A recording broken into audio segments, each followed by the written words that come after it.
आप सभी प्रायोजक का धन्यवाद।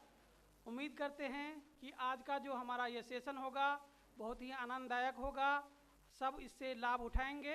एक बार जोरदार तालियों से हमारे सभी गेस्ट का स्वागत किया जाए। जैसे कि अपने यहाँ किसी भी शुभ कार्य का प्रारंभ होता है तो दीप प्रज्वलन से होता है, तो इसी सिलसिले में मैं अपने साथी श्री केशव जी को दीप प्रज्वलन में शामिल होने के लिए और सभी आगे के कार्यक्रम के लिए श्री केशव जी हमारे साथ डेस्क पर पधारेंगे। नमस्कार। दीप प्रकाश का स्रोत है। प्रकाश होने से ऊर्जा मिलती है। यही ऊर्जा सकारात्मक ऊर्जा में परिवर्तित होती है। आज का कार्यक्रम उद्यमी शिखर सम्मेलन में हमें सकारात्मक ऊर्जा की बहुत ज़रूरत है, तो इसी परिप्रेक्ष्य में इसी प्रोग्राम का शुरुआत हम दीप प्रज्वलन से करेंगे। और दीप प्रज्वलन के लिए मैं आमंत्रित करूंगा श्री प्रभात झा जी, सांसद राज्यसभा,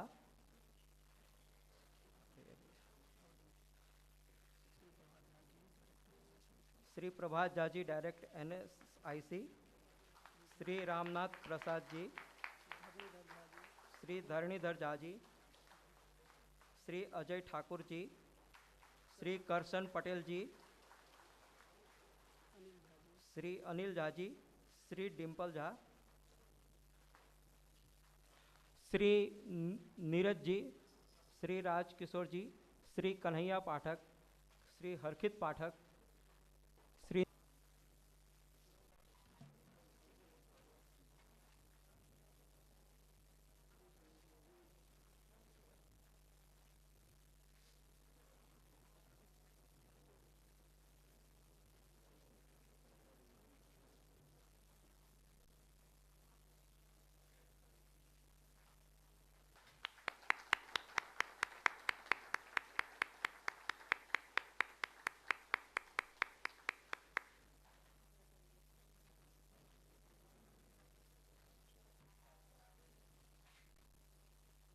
धन्यवाद अतिथि महोदय। इसी क्रम में आगे दीप प्रज्वलन के बाद अब क्रमशः हम अपने अतिथि को डैश पर आमंत्रित करेंगे और हमारे साथी बंधु क्रमशः गेस्ट को फूलों के गुलदस्ता एवं शॉल से सम्मानित करेंगे।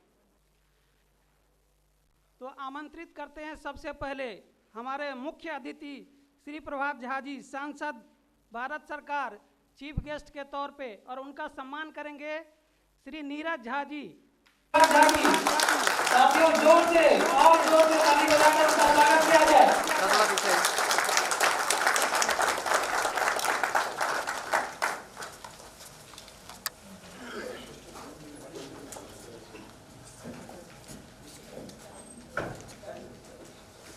नीरज जी,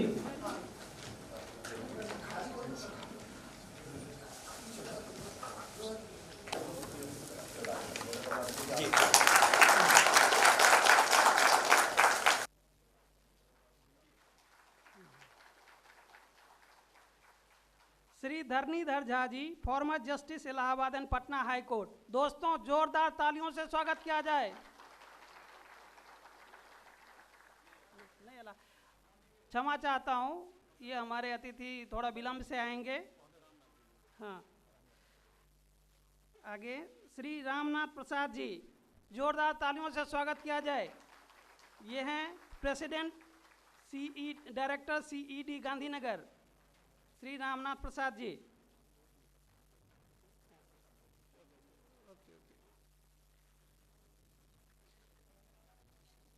रामनाथ जी का स्वागत करेंगे मिस्टर नरेंद्र नाथ जी। मिस्टर नरेंद्र नाथ जी,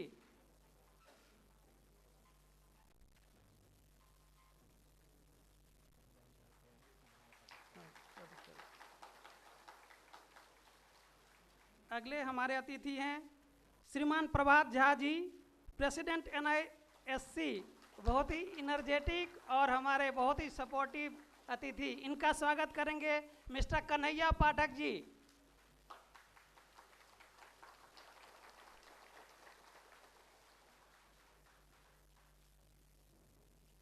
अगले अतिथि हैं श्रीमान करसन भाई पटेल जी, सीएमडी विनायक टीएमटी। जोरदार तालियों से स्वागत किया जाए श्री करसन भाई पटेल का।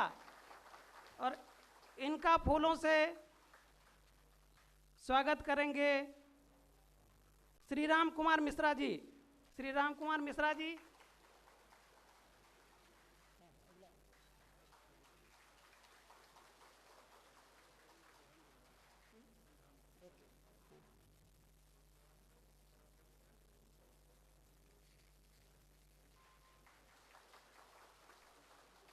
अगले अतिथि हैं श्रीमान Ajay Thakur ji, head BSC SME and startup Mumbai. साथियों जोरदार तालियों से स्वागत करें इनका। इनका फूलों से स्वागत करेंगे श्री विधान जी।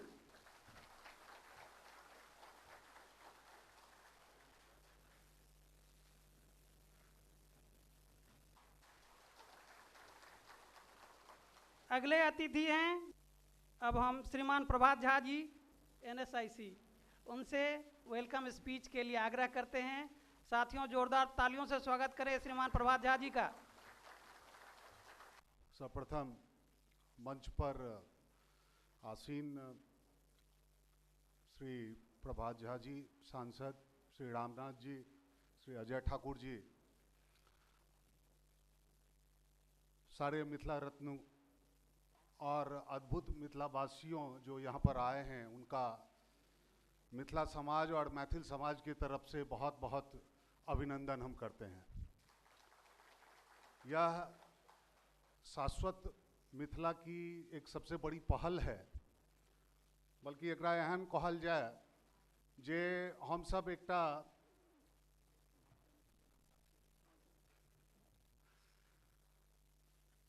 शाश्वत मिथिला और माँ राम जानकी सेवा समिति जो मिल के ई शुरुआत केलथि हन,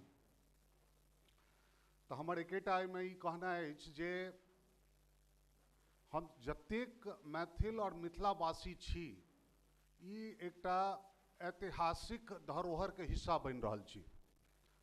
आई जे कोनो समाज कोनो संप्रदाय के ओकर अगर पहचान होय छे तो ओकर पहचान होय छे सिर्फ ओकर संस्कृति, ओकर जन्म मान्य के रहे बला के केहन कोन समृद्धि से ओ रहि रहल छे, हुनकर की खान पान छन, हुनकर की वस्त्र आभूषण छन, हुनकर की लोक संगीत छन, हुनकर की लोक कला छन। जतेक तरह के आयाम चाही कोनो समाज के पहचान दै लेल, ओ हमर सबके मैथिल और मिथिला समाज में होय के बावजूद हमरा सबके कतौ ओ विलुप्त भ रहल अछि।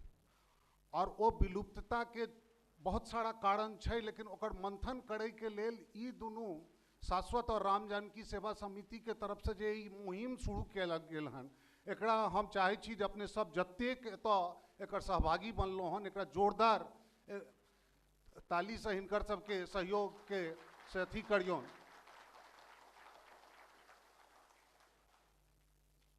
अंतर्राष्ट्रीय मिथिला महोत्सव सेहो मिथिला के धरती से बाहर हम सब गुजरात राज्य में ई कऽ रहल छी। ई एकटा सबसे पैघ हमरा सबके लेल से सम्मान और अपन संस्कृति और मैथिल के एकटा प्लेटफॉर्म दै के लेल और अपन मिथिला समाज के एकटा द्योतक बनबै के लेल से एकटा सबसे बड़का प्रयास और सहयोग में हम सब लागल छी, और अपने सबके सहयोग से जरूर ई सफल है।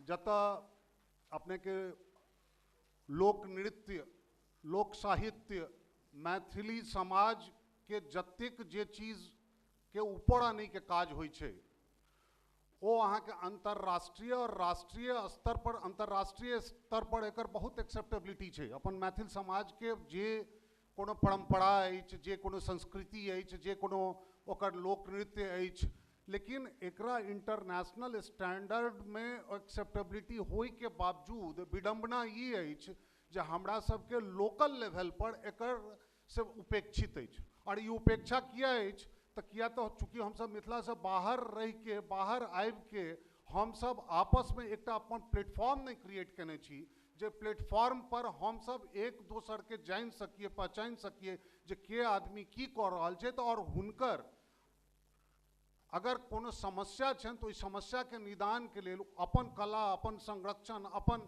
जे मिथिला समाज के जे एकटा यूएसपी छै ओकरा हम सब कायम राखे के लेल से ई एकटा बहुत बड़का प्लेटफॉर्म अछि जैमे कि हम शाश्वत मिथिला और राम जानकी सेवा समिति के तरफ से जहन पहले ई सब शुरू केलथि अबे रिवर फ्रंट पर कार्य केलथि हन ओइसे पहले हरदम कखनो सामा चकेवा के कखनो बहुत सारा जतेक अपने के मैथिल के समाज के जतेक लोक कला के चर्चा छै तकरा जागृत करे के अगर ई सब कोशिश केलथि हन तो एहि में हम सब ई बुझै छी जे एहि तरह के कार्यक्रम क के हम सब एकटा ऐतिहासिक धरोहर के हिस्सा बन रहल छी जे कि एतेक साल के बाद अगर ओकरा जीवंत करे के हम सब प्रयास कर रहल छी तो एहि से बड़का अपन समाज के उत्थान के लेल और किछु नहीं कयल जा सकैया। स्टेट राज्य के प्लेटफॉर्म पर अगर अहाँ देखल जाए तो सब दिशा में चाहे वो सिविल सर्विसेज के लिए चाहे वो गवर्नमेंट जॉब के लिए चाहे वो अहाँ के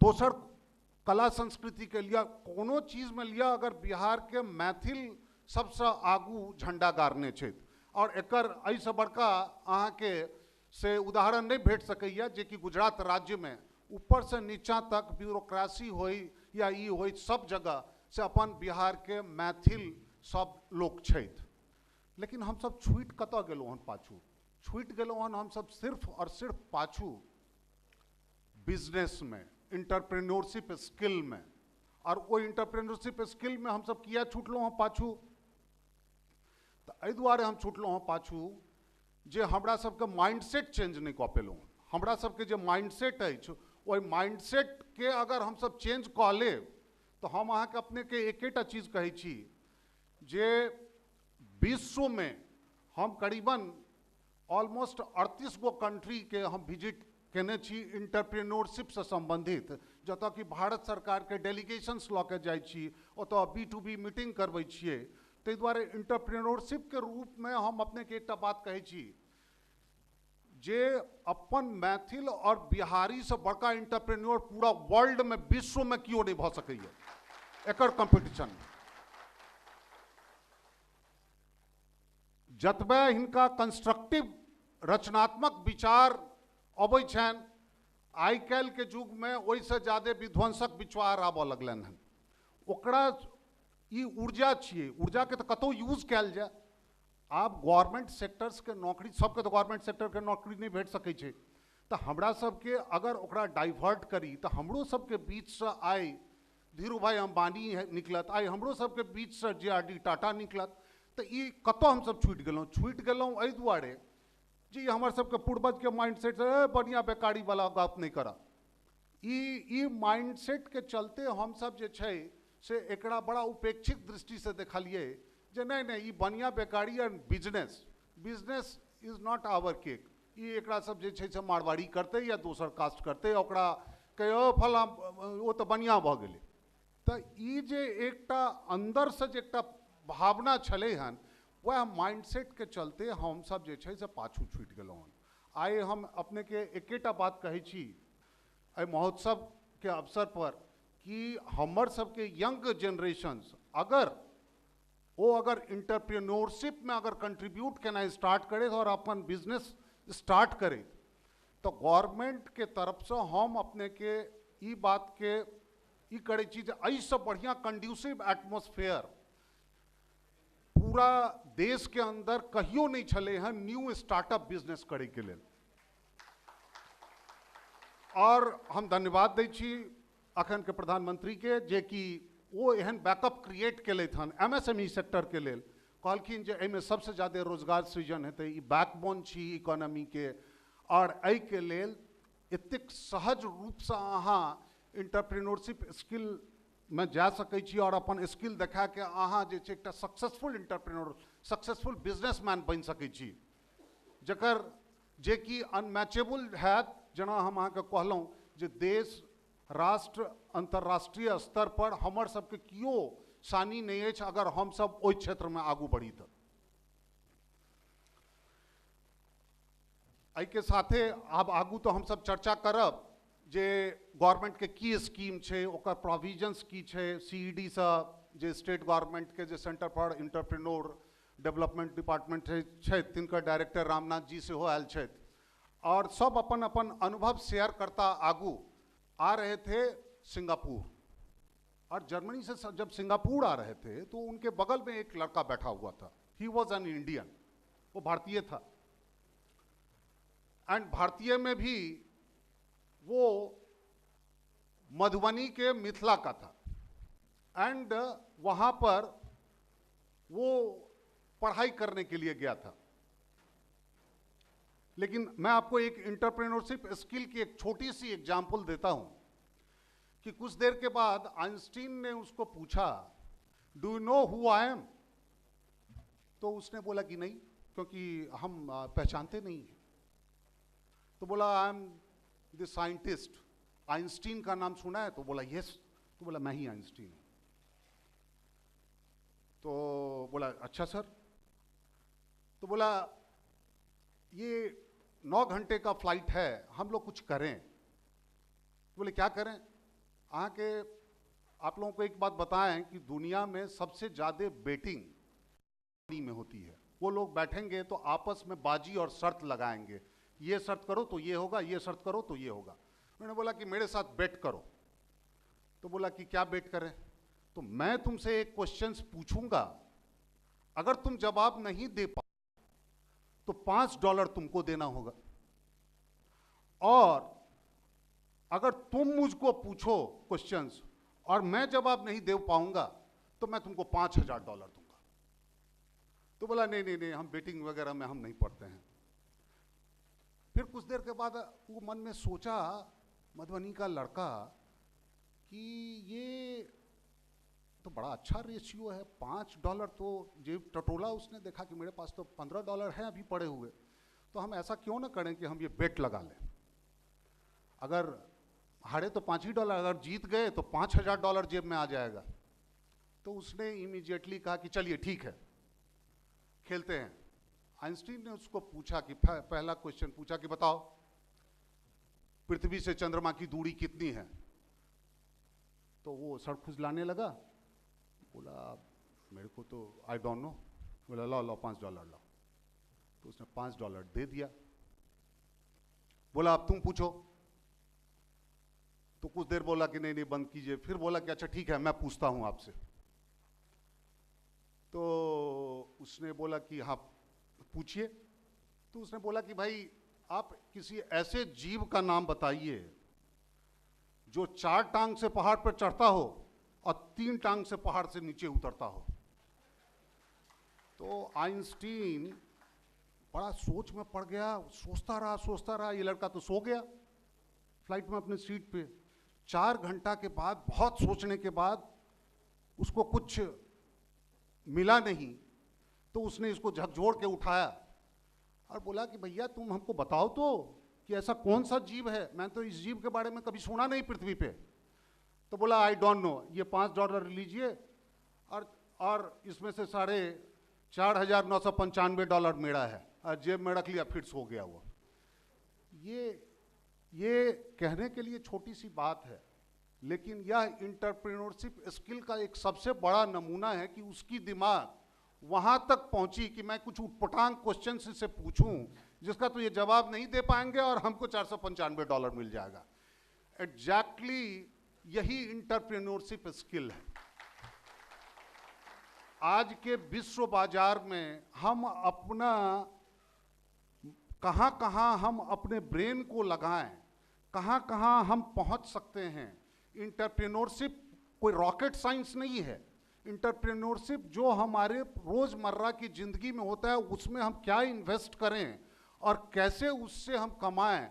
ये कोई इंडस्ट्री, कोई धीरू भाई अंबानी की तरह बड़ी इंडस्ट्री लगाने की जरूरत नहीं। हम लोग छोटी शुरुआत कर सकते हैं और वही छोटा पौधा एक बट वृक्ष के रूप में आगे आने वाले हमारे मैथिल और मिथिला समाज के लिए एक बड़ा ये हो जाता है। आज कहिए कि कोई मुकेश अंबानी के घर का कोई लड़का को यह होगा कि मैं सरकारी नौकरी क्यों नहीं करता हूं, नहीं, कभी नहीं। लेकिन हम लोगों के यहाँ ये माइंडसेट की बात है कि सिर्फ हम अपने बच्चे को बोलते हैं कि कहीं हो चपरासी में भी घुस जाओ लेकिन सरकारी नौकरी लेके आओ। मैं बड़ा ही फॉर्चुनेट इनफ हूं कि लास्ट टाइम यूपीएससी की कमेटी का एक मेंबर मिला सिलेक्शन का। मैंने एक लड़के को, अपने मिर्जापुर के एक लड़के सेलेक्ट होकर आए थे, मैंने उससे पूछा कितना तनख्वाह है तुम्हारी, तो बोला 3.5 लाख रुपया।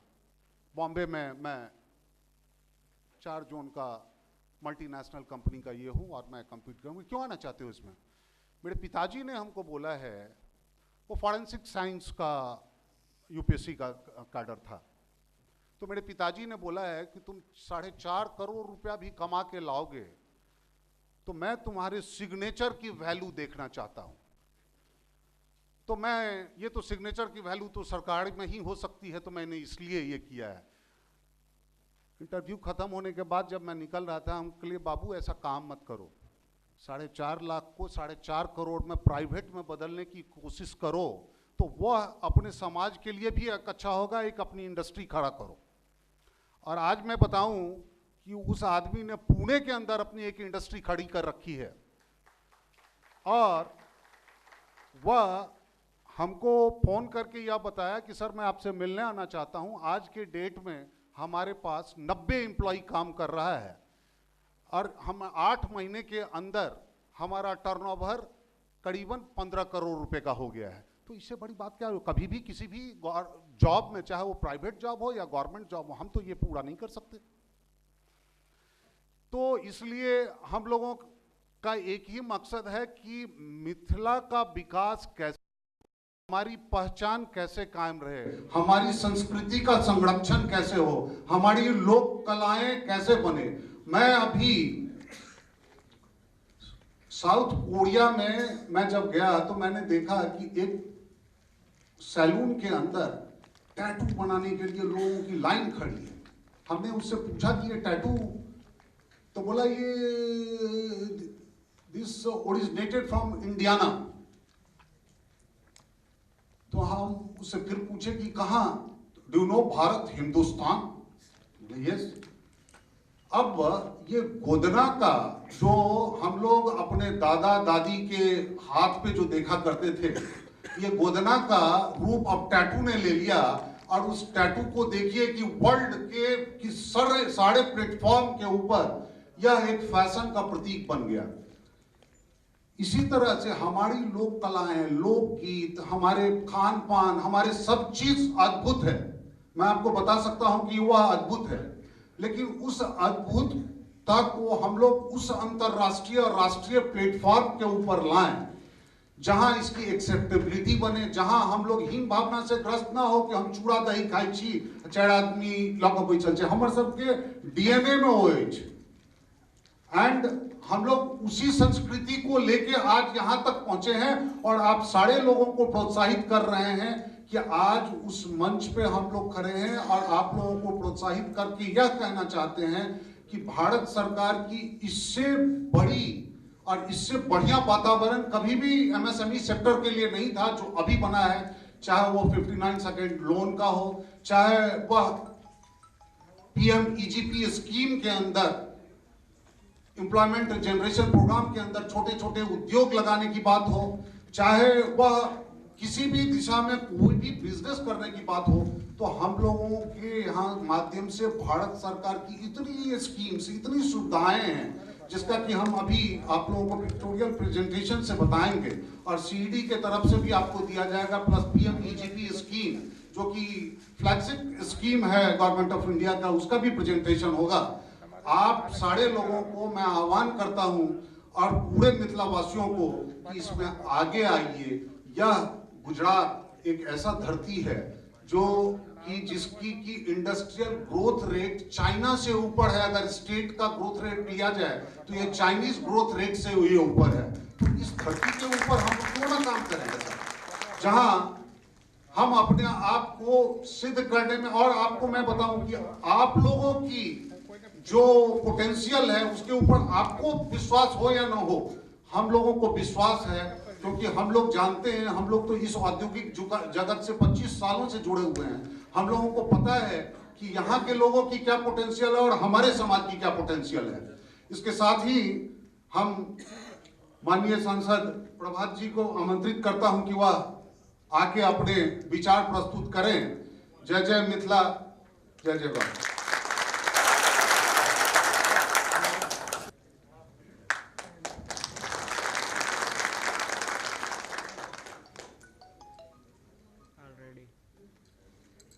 शाश्वत मिथिला और मां जानकी सेवा समिति, मैथिली में वालियों की हिंदी में कि मैथिली आवाज नहीं करो पूरा कल गई करी मैं मिक्स कर दूं। सबसे पहले इन दोनों संस्था के हम बधाई दे रहा छी। इन दोनों संस्थाओं को बधाई दे रहा हूं।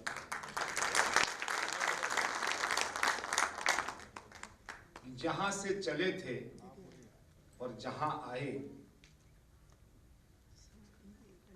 और जहां आए वहां चलकर आए, उस संस्कृति को जीवित रखने के लिए और वही परंपरा के जीवित रखने के लिए जहां सब प्रयत्न जारी रखने छी, एहि के लिए हम अपना मन से हृदय से अहाँ दोनों संस्था के बहुत बहुत बधाई दो।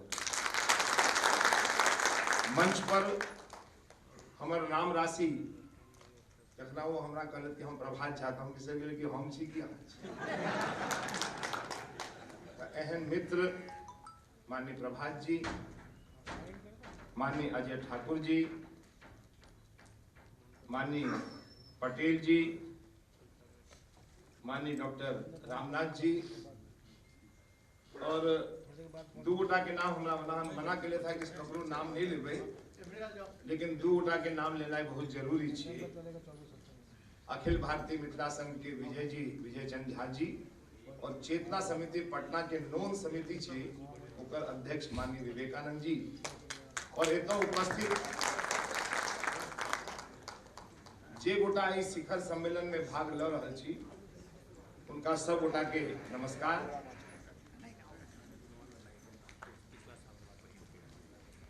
हमरा राजकिशोर जी से गप भेल रहे और विजय बाबू के बहुत इच्छा रहे कि हमरा 2-3 बेर बजाल गेल, लेकिन हम नहीं आ सकते कि हम सब राजनीतिक क्षेत्र में काज करे छी। लेकिन एहि बेर हमरा मन से का स्वयं आवाज भेल कि राष्ट्रीय मिथिला संघ, चेतना समिति ई सब तो सब जाते छी, एक बेर देखियो कनी अंतरराष्ट्रीय मिथिला केहन छी और अंतरराष्ट्रीय मिथिला महोत्सव 2019 केहन अछि। वही संदर्भ में मन के उत्साह लग हम अहाँ सबके बीच में है।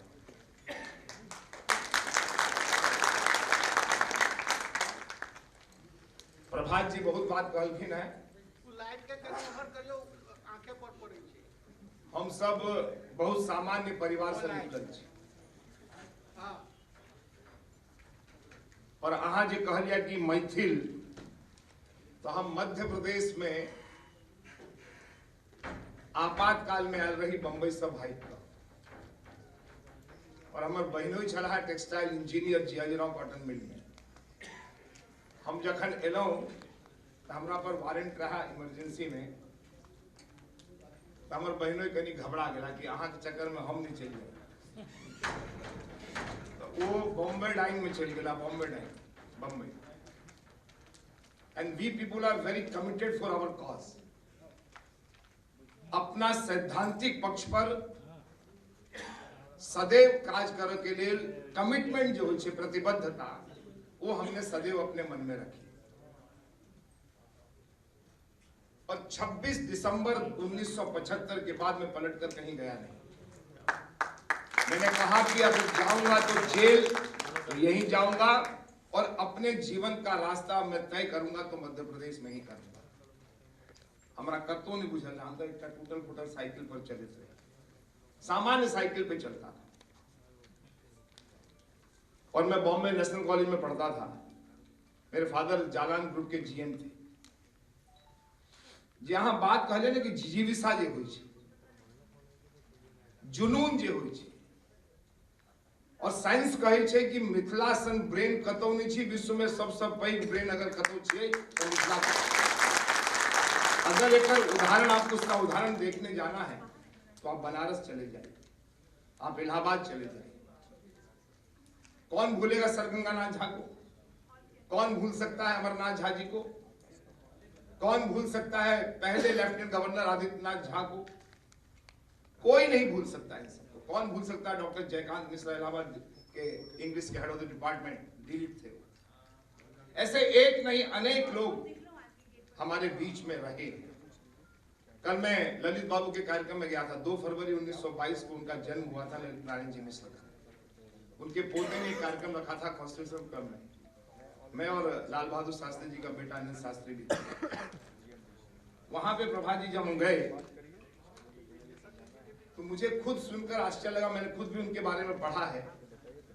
भारत के संसद में अगर सबसे पहले कोई व्यक्ति मिथिला से गया था 1952, तो उस व्यक्ति का नाम था श्री ललित नारायण मिश्र। नेहरू जी के सबसे पहले पार्लियामेंट्री सेक्रेटरी का नाम था ललित नारायण मिश्र। 1952 में उनके वो पार्लियामेंट्री सेक्रेटरी हो गए। और लाल बहादुर शास्त्री के मंत्रिमंडल में यदि कोई डिप्टी होम मिनिस्टर था तो उस व्यक्ति का नाम था ललित नारायण मिश्र। उसके बाद इंदिरा जी के मंत्रिमंडल में विदेश व्यापार मंत्री से लेकर रेल मंत्री और कुछ दिनों तक रक्षा मंत्री अगर कोई व्यक्तित्व रहा तो उसका नाम था ललित नारायण मिश्र। मिथिला के इतिहास अलग प्रकार के थे। अब हम आ गए लोग ग्वालियर में, हम आ गए ग्वालियर इमरजेंसी में, नहीं गए। लेकिन अपनी मेहनत से और आइडियोलॉजिकल कमिटमेंट से, देखियो जीवन की जो प्रतिबद्धता हुई छे ने ओहि से पैघ कोनो चीज अहाँ उद्यम करू। यहाँ के उद्यम शिखर सम्मेलन ओहो पर हम कनी काल अहाँ के विषय राखब। हम उद्यमी नहीं छी, कतई नहीं छी एकदम, लेकिन उद्यमी सबके बीच में रहे छी तो नीक लगे छे। क्या बिना उद्यम के भारत के प्रगति नहीं भ सके छे, न मिथिला के भ सके छे, न भारत के। काज करत करत करत करत हम वही समाचार पत्र के संपादक बनलो जे समाचार पत्र के देश के पूर्व प्रधानमंत्री अटल बिहारी वाजपेयी एक समय में संपादक रहे। कतो हमरा क्यों नहीं पूछल कि हाँ कौन जात के छी, कतो छी। और अहाँ के सुन का आश्चर्य है, आप लोगों को सुन के आश्चर्य होगा। जैसे यहाँ ओझा को भी झा मानते हैं गुजरात में, मैं यहाँ भी बहुत रहा हूँ, 2-3 दिन चुना हूँ। हमारा छोटा कार्यालय था पहले कानपुर में, अभी भी है। हमारा मध्य प्रदेश में झांकी हुई मुझे सुन का आश्चर्य लगा था। वाल्मीकि यानी मेहतर समाज के लोग सब झा लिखे। अब हम केहन कमिटेड छी सेहो बता दी। एटा चुनाव भेले बैतूल जिला के आमला नगर पालिका के, एटा राजेश झा ठार भ गेले तो ओतऽ के सांसद रहे विजय खंडेलवाल हमरा बजेलक। वो कहलक कि अहाँ के समाज के बड़ लोग रहे छै। हम कही के छी? अरे वाल्मीकि समाज सब सफाई वाले सब रहते हैं वहाँ। मैं कहा अच्छा, ओकरा नहीं बुझल रहे बेचारा कि हम सब कौन छी। लेकिन हमार कमिटमेंट रहे कि ना चुनाव जीतो चाहिए। हम गेलिए सबके बीच में भोजन के लिए, करे चाहिए, कोनो दिक्कत नहीं है। आप भोजन केला के बाद 65 वोट से जितले वो वही समाज के वोट के कारण। It is called a commitment for ideology. हमरा बाद में ओकरा कहले कि जे हमरा अहाँ बुझे छलवा से हम नहीं छी। आप जो मुझे समझ रहे तो मैं नहीं हूं, मैं ठेठ ब्राह्मण हूं मिथिलांचल का। अरे गलती हो, मैं कब गलती होगी तो हो गई, क्या है, पार्टी जीत गई। आपकी गलती ने पार्टी को जिता दिया। तात्पर्य कह के मतलब छे जीत के आगा कमिटमेंट हुआ चाहिए। और जिसके जीवन में कमिटमेंट नहीं है उसका जीवन जब उससे सवाल करता है कि तुमने मुझे क्या दिया, तो वो जीवन उत्तर देता है कि तुमने मुझे शून्य दिया या शिखर दिया। हर जीवन की इच्छा होती है कि मेरा जीवन शिखर पर जाए, लेकिन दुर्भाग्य है कि इस सुंदर जीवन को हम ऐसे बर्बाद करते हैं जिसकी कल्पना हमें नहीं होती। और कल्पना तब होती है जब हमारे हाथ पांव नहीं चलते हैं, उस समय हमें अपने अतीत का एहसास होता है। और इसलिए चलते जीवन में जो कुछ भी करना है वो करना चाहिए, चाहे किसी क्षेत्र में जाए। और आपको सुनकर आश्चर्य होगा, काम करते करते मैं मध्य प्रदेश भारतीय जनता पार्टी का प्रदेश अध्यक्ष बना, रूलिंग पार्टी का एक नहीं 2-2 बार बना। और वहां से मुझे राज्यसभा में भेजा गया, एक बार नहीं, मैं दूसरी बार अभी राज्यसभा में आया। मैं जानता भी नहीं था कतो पैदा भेलिए, हरिहरपुर दरभंगा नाना गांव में। पढ़ला बाबूजी कतो लगेलखिन मुंबई। इमरजेंसी हम तो इंदिरा, मैंने कल भी इंदिरा जी को धन्यवाद दिया कि इंदिरा जी नहीं होती और हम लोग आपातकाल में नहीं इधर उधर भागते तो कुछ जीवन में राजनीति में जाते ही नहीं। सवाल कीजिए कि हर हेतु के पाछा निमित्त रहे, हर काम के पीछे कोई ना कोई निमित्त होता है। हम जिसे बुरा मानते हैं कि आज मुझे पनिशमेंट, मेरा तबादला हो गया, नहीं नहीं, वो पनिशमेंट नहीं चाहिए, वो दंड नहीं है, वो आपके जीवन की अगुवाई करने के लिए एक नया रास्ता दे रहा है। स्वीकार करने की शक्ति होनी चाहिए। और हर काम के बारे में चाणक्य ने अपने शास्त्र में लिखा है कि अपने जीवन का निर्धारण दूसरों के भरोसे वे लोग करते हैं जो कमजोर होते हैं। अगर जिंदगी में कुछ करना है तो अपने कंधों के भरोसे करिए, क्योंकि दूसरों के कंधों पे तो जनाजा जाया करता है और कोई चीज नहीं जाती। मिथिला जे छे ने, मिथिला के एक अलग प्रकार के मामला छे। हमरा बेंगलोर में बजने रहा सेमिनार में, तो हम मैं के परिभाषा बतेलिए और आधुनिकतम एमबीए के कंपेयर के लिए ओकरा से कि किया हम एमबीए करने छी। एकटा मिथिलांचल के जे मैं होय छे, माँ होय छे, ओकर जे जीवन पद्धति छे, जीवो के पद्धति छे, जे तरह व्यवस्था करे छे घर को, वैसी व्यवस्था एमबीए पढ़ने वाला कोई लड़का और लड़की नहीं कर सकता है। ये जीवंत उदाहरण है। और व्यवहारिक ज्ञान जिसके पास नहीं है, सामाजिक ज्ञान जिसके पास नहीं है, किताबी ज्ञान से आप विश्व का कोई काम नहीं कर सकते। जीवन में हर काम में व्यवहारिक ज्ञान चाहिए। और जो प्रभात जी ने एक दर्द प्रस्तुत किया कि हम अहाँ सब एक भौकर नहीं रहे छी, हमरा बड्ड नीक लागल एता कि यहाँ सब अंतरराष्ट्रीय स्तर पर बहुत गोटा बाहर से भी, बाहर से बहुत सारे लोग आए हुए हैं। अपने जीवन का लक्ष्य तय करिए।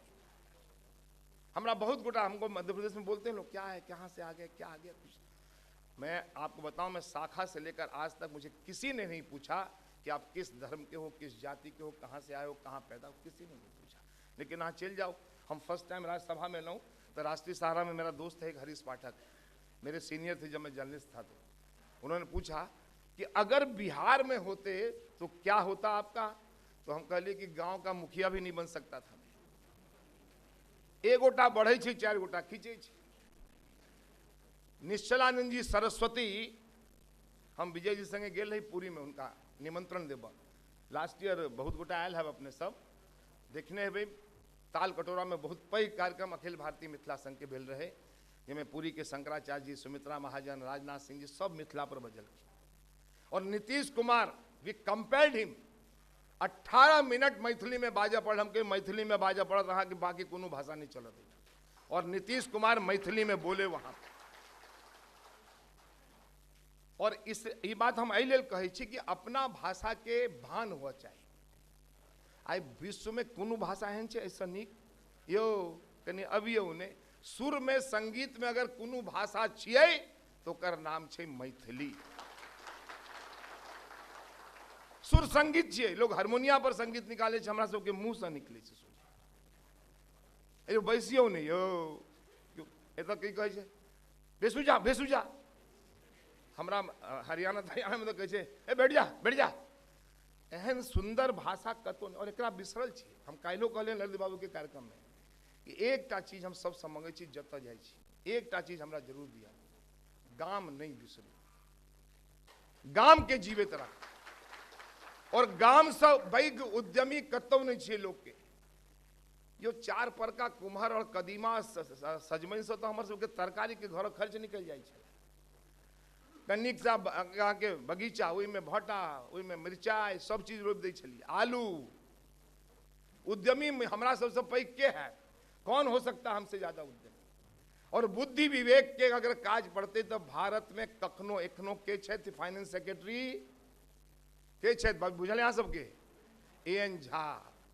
और ये बजट एलिया तो में बहुत पैघ योगदान एएन झा साहब के से हो छै। अहाँ जतऽ जाओ। और एहि लेल अपना समाज के व्यक्ति के आगा बढ़ावे के कोशिश हुआ चाहिए। हमरा सबके दुर्भाग्य छै। सरस्वती शंकराचार्य जी कहलखिन हमरा सबके कि यो की कहियो, 4टा मैथिल तखन एक होइ छै जखन एकटा कन्हा पर जाइ छै, चलते नहीं छे संगे। अब इतने हाथ के गोटा के मारू, 4 गोटा के चलल है। एहि लेल ई संकेत रहे। 4टा शंकराचार्य जी के धाम छिए, पुरी के शंकराचार्य सन विद्वान क्यों न छे इंटरनेशनल मॉनेटरी फंड के एडवाइजर सब उनका से एडवाइस लेवाबे छे।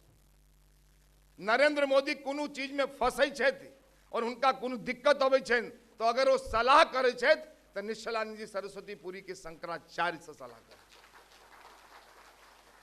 अहाँ सबके आश्चर्य लागत वैदिक शास्त्र के वैदिक गणित के क्यों आज तक एहन विद्वान नहीं भ सके।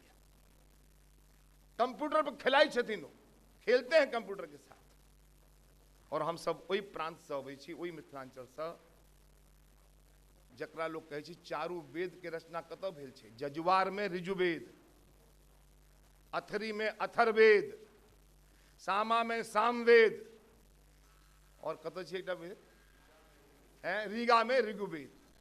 वेदक जन्म स्थान जय मिथिला में होई और जय वेद के डंका विश्व में बज रहल छै, ओहि सब पैघ हम सब की ज्ञान ओहि ज्ञान से आई पैघ आई सब क्यों। अब ई कोनो कम उद्यमी छी जे एखन तक आशुतोष जी महाराज रहे अहाँ सब नहीं देखने हेबन दिव्य ज्योति संस्थान, हिनकर पंजाब में भिंडरावाला के कहलखिन कि संत के अंत का दिन आ गया है। एक वाक्य कहने रहथिन, और नॉन खालसा बिना सरदार होइत अगर लाखों सरदार ककरो पाछा छे आइयो तो ओकर नाम छे आशुतोष झा महाराज दरभंगा के रहवला। और जर्मनी में डॉक्टरेट केलखिनो वेद में उपनिषद में। और एहि लेल हमर आग्रह है कि विद्वता के कमी नहीं छे, साहस कनी हो चाहिए, एकता हुआ चाहिए, एकजुटता हुआ चाहिए, आबो वाला पीढ़ी के बढ़ावा चाहिए। अब अपना ओठम की खेहारे छे लोग दौड़ो बुझाए कथी काल के छोड़ा। हमरा दरवाजा पर एकटा एसपी एला, हम सब बम्बई से पढ़ के आयल रही तो हमारे दुखी का रहथिन, हमारे दुखी का कहते उनके गाँव में ना नाम छे वकील झा, दुखी झा। वो दुखी झा एना ना घास छिलित रहथिन। इलाहाबाद यूनिवर्सिटी से एमए इंग्लिश ऑनर्स रहथिन। एसपी हमरा बाबूजी से कुछ अंग्रेजी में गप केलखिन, किछ अंग्रेजी के प्रोनाउंसिएशन या कोनो गलती भेलै ओकरा से खुरपी छोड़ के कहलखिन what are speaking man, here come here sit with me. वो देखा लगले कि खुरपी छे वाला आदमी अंग्रेजी केना। अब ओकरा तत्ते बुझेलखिन तो कहलखिन सर सॉरी, पैर छुलकन ओ घास काटे वाला दुखी झाके ओ एसपी। ई छे मिथिला। एकरा रगरग में, एकरा रजरज में, एकरा कणकण में विद्वता के जन्म भेल छे। तैं विद्यापति महाकवि भेलखिन। पिया मोर बालक हम तरुणी गे, कौन तप चुकलौं भेलौं जननी गे। एकटा तरुणी के बच्चा से बियाह होइ छै तो विद्यापति के ओकर अलंकार जे पढ़बै तो अहाँके आश्चर्य लागत। लेकिन हम सब बिसरि गेल छी। और जे समाज, जे संस्कृति, जे परंपरा अपन अतीत के बिसरि जाइ छै ओकर भविष्य उज्जवल नहीं होइ छै। अपना अतीत आप देखियो ने, केस कतौ कटा दै छियै, मूड़न कऽ दै छियै, उपनयन कतौ कऽ दै छियै। तो ये सब भगवान उठम कनै छथिन, धर्मराज बाबा भगवती कनै छथिन कि कहिया हमरा नीपल अहाँ आयब और कहिया ओहिठाम बलि प्रदान या जे किछु होइ छै सामिस निरामिस प्रसाद छोड़ देने छी हम सब। तैं हम सब पिछड़ल जाइ छी। अपना कुल देवता के, ग्राम देवता के, धर्म देवता के अगर बिसरि जेबै तक काज नहीं है। आई अहाँ कामाख्या जाओ, अहाँ वैष्णो देवी जाओ, अहाँ महाकाल जाओ, एक हाँ छत्तीसगढ़ रायपुर जाओ, मनीष आए हैं क्या?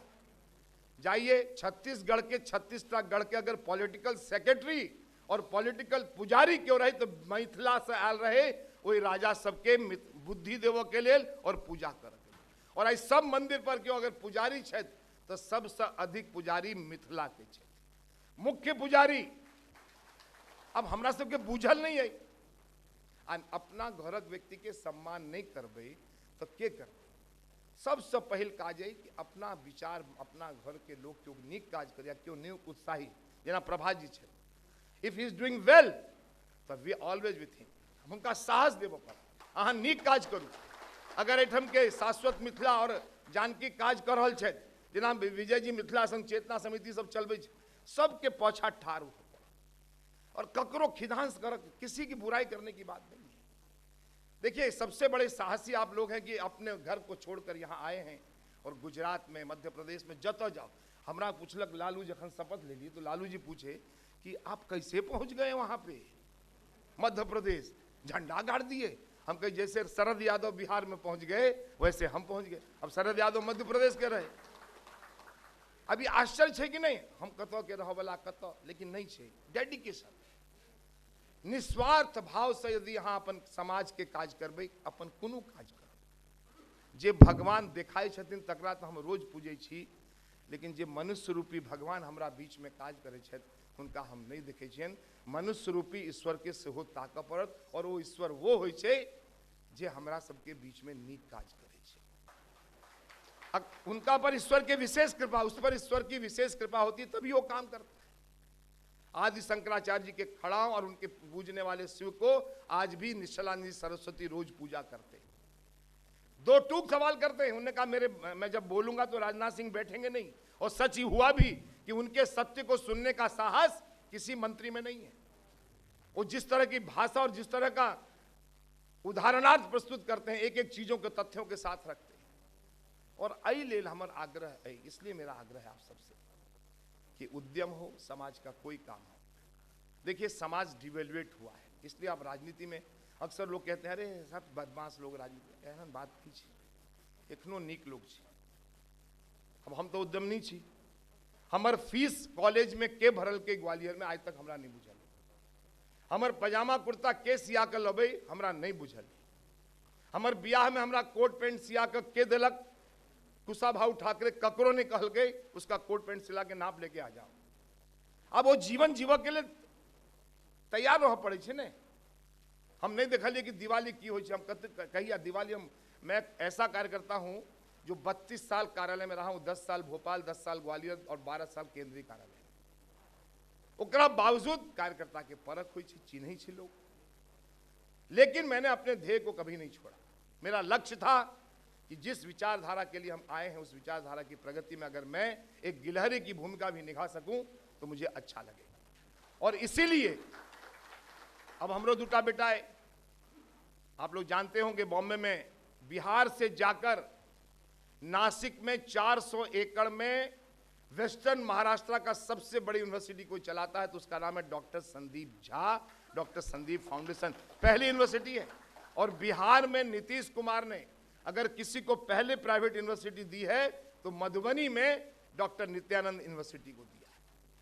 लेकिन निकल किन एक कोचिंग चलबैत रहथिन, सामान्य कोचिंग, और आय 10,000 बच्चा के कैंपस से और कैंपस सिलेक्शन हो सब बच्चा के नासिक में त्र्यंबकेश्वर रोड पर देखबे तो अहाँके आनंद आबि जाए। ओहो सब मैथिले क्षेत्र ने हो, मैथिल के सबसे पैघ छियै एकटा निवेदन करब, एकता हुआ चाहिए, जे बढ़े छे तकरा पछा ठाड़ हुआ चाहिए, उसके पीछे खड़ा होना चाहिए। और तेसर, हम दिल्ली में देखे छी कनिक जेब में पाई भेल, यो हमरा कॉर्पोरेट के चुनाव लड़ा दे, कॉर्पोरेशन के चुनाव लड़ा दे, नेतागिरी एहन किलकिल क के भरल छियै कि मैथिल तो ओहिना नेता होइ छै जन्मे से। भारत में मिथिलांचल में जखन बच्चा पैदा होइ छै तो एकेटा बात कहै छै भारत भारत जिंदाबाद, वो कने नहीं छै, वो भारत के नाम लै छै। एहन पॉलिटिक्स हमारा आग्रह है कि हाँ जखन समर्थ भ जाए, समाज को देने का अधिकार आपको है, समाज से लेने का अधिकार आपको नहीं है। और देने का सामर्थ्य ईश्वर जिस दिन दे आप खूब राजनीति करिए, परंतु होता यह है कि अधकल गगरी छलकत जाए, कनिक टा किछु भेल स्थान बन गेल शुरू भ गेलो। अब ई जे होइ छै में कचरा पट्टी भ जाइ छै। और देखू समाज में जीव के लेल तो अपन हाथ सदैव ऊपर रखना चाहिए। हम अपना से उदाहरण नहीं देव, लेकिन मिथिला के लोग कहियो हाथ नहीं पसारे, नहीं पसारा चाहिए। अहाँ कोनो सरदार हमरा देखा दिए भारत में भीख मांगे, कहियो कोनो सरदार देखा दिए भीख मांगे, नहीं मांगे। ये प्रण ले पड़त एहि मंच से अहाँ के कि हम सब मर जाब लेकिन अपन काज करत मरब, लेकिन भीख तीख नहीं मांग। हम सब अरे अब ब्राह्मण के परिभाषा लोग कह दी, मैं ब्राह्मण को दूसरे तरह से परिभाषित करता हूं। ब्राह्मण कोई जाति नहीं है। बच्चे का जन्म जिस भी जाति में कोई लेता हो, यदि उसके छठे दिन पूजा होती है तो ब्राह्मण खड़ा होता है। और 90 या 100 साल की उम्र में कोई मरता है तो उसके अंतिम संस्कार में ब्राह्मण खड़ा होता है। समाज के हर उत्कृष्ट कार्य में जो खड़ा होता है वही ब्राह्मण कहलाता है, और हम लोग वो ब्राह्मण। अब हमरा सबके भाव आपने कहली ना प्रभा जी, गाम के दलान पर बूढ़ भ जाए, हम सब जाइ छी कहियो कहियो गाम देखे छी जकरा दरवाजा पर, जिसके दरवाजे पे नाश्ता पानी नहीं, कौओ नहीं जाए छूटा। अब पता लग जाए कि हे माल भेटे छे रसगुल्ला, ढाल आ तत्ते प्रशंसा करत अहाँ के कि पगला देत अहाँ के हाथ की विक्रमादित्य हम ही छी। एहि सब में बहक के काज नहीं छी। जीवन में जिसके इर्द गिर्द चाटुकार नहीं, वो समाज का सच्चे अर्थों में समर्पित होता है। और जो लोग चाटुकारों से घिर जाते हैं, उनकी जिंदगी 4 दिन की होती है चांदनी, बाद में खत्म हो जाती है। और जो समाज, जो नेता, जो काम करने वाले लोग हैं, उनको मैं हमेशा कहता हूं कि चाटुकारों से बचिए, भाटगिरी से बचिए। एना अहाँ के कहते हो, अब जेना कहै छी ने कि एकटा बच्चा के पूछले कि एक आंख से 1 कोस दिखाई छै, तो दोसर आंख से कहै छै 2 कोस। वो चमचा कहै छै नहीं 4 कोस दिखाई छै। केना देखेते जे 1-2 आंख से ओतबे देखेते जते 1 आंख से देखेते। एहि लेल नहीं भऽ गेल। एहि लेल हमर निवेदन अतबे है, 3-4 टा मुख्य बात अगर हम सब लोग याद रखेंगे तो जो मिथिला, शाश्वत मिथिला और माँ जानकी संस्था ने तय किया है, आपकी प्रगति मिथिला की प्रगति है, आपकी प्रगति मैथिली की प्रगति। एक टा आखिरी बात बहुत जरूरी छै, हम कह दै छी, हम सब एकटा व्रत लेने छी। माँ जानकी सेवा समिति के निवेदन करबेन कि हाँ एक बेर पुनौरा धाम जाओ। ककरो पूछबे, हम पहले 10 साल पहले किसी को भी पूछता था मैं कि माँ जानकी का जन्म कहाँ हुआ है, जनकपुर में। जनकपुर में बियाह भेलै, धनुष तोड़ल गेलै। हम सब बीड़ा उठेने छी, हमरा संगे विजय जी सेहो जाइ छथि पुनौरा धाम, जगत गुरु रामभद्राचार्य जी के नेतृत्व में।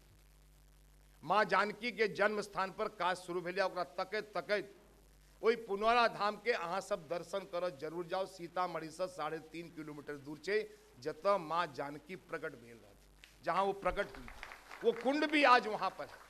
मैं नीतीश जी को ले गया और 20,000 से अधिक लोगों को, मिथिला के लोगों को बुला के मैंने कार्यक्रम किया था पिछले जानकी नवमी में। खुद नीतीश जी ने कहा कि मैं इतनी बार सीतामढ़ी आया, मुझे पता, मैं तो समझता था कि सीतामढ़ी में ही। अरे सीतामढ़ी में जब सीता जी निकली तो एक मढ़ी में रखा, इसलिए उसका नाम सीतामढ़ी जनक जी ने रखा। नेपाल सटले छै ओहिठाम सब, लेकिन ककरो नहीं बुझल छलैया शास्त्र में पुराने धाम छै, ओकर नाम पुनौरा धाम के। लेकिन जगत गुरु रामभद्राचार्य जी तकैत तकैत हम सब जे यहाँ के राष्ट्रपति बनल छथि, हुनका लऽ गेलियनि हम रामनाथ कोविंद जी के, पैर छुलखिन। तो वही मिथिला भूमि पर जगत गुरु रामभद्राचार्य जी 23 अप्रैल के कहलखिन कि रामनाथ, मुझे लगता है कि 2 महीने बाद तुम इस देश के सबसे बड़े आदमी में बनोगे। मेरी स्मृति ग्रंथि से जो मेरा मस्तिष्क जगह है, उससे ये मैं बात कह रहा हूँ।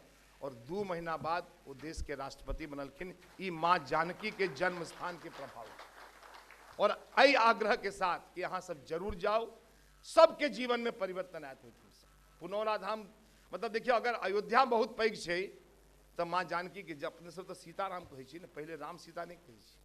और एहि लेल विशेष आग्रह है दुनू संस्था से। अब माँ जानकी के तो अहाँ सबके जाय चाहिए जो इस संस्था के छी।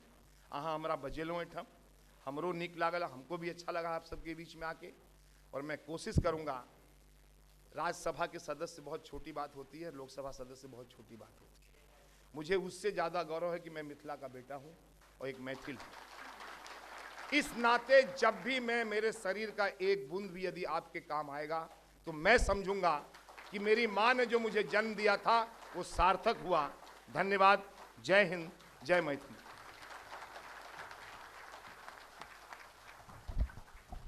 सर बहुत बहुत धन्यवाद अपने पदार्पण के लेल और अपन शुभेच्छा संदेश हमारा पूरा समाज के भेटले।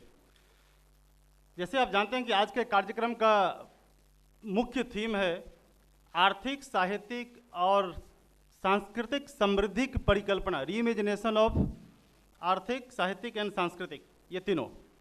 अभी से लेके हमारा पूरा कार्यक्रम उसी टॉपिक पे फोकस रहेगा। हर एक स्पीकर से मेरा रिक्वेस्ट होगा कि इसको हिंदी, इंग्लिश थोड़ा सा बाइलिंगुअल में थोड़ा सा ये करें, बिकॉज इसके अंदर बहुत सारे लोग हैं जो नॉन मैथिल भी हैं। मैथिली संस्था इसका ऑर्गेनाइजर है, उसके लिए हमें एक प्राउड फीलिंग भी है।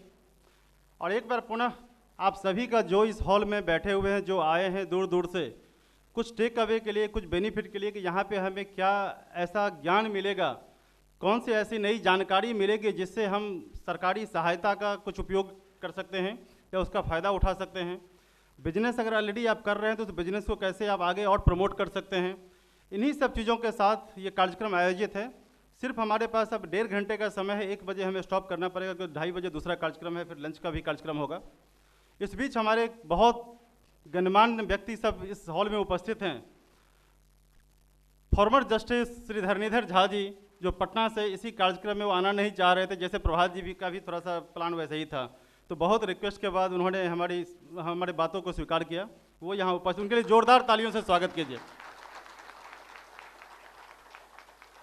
इसके साथ यहाँ पे सब अंतर्राष्ट्रीय कार्यक्रम बनाने के लिए अगर नेपाल के गेस्ट हमारे नहीं होते, गयाना के गेस्ट नहीं होते, तो हमारा कार्यक्रम अंतर्राष्ट्रीय नहीं होता।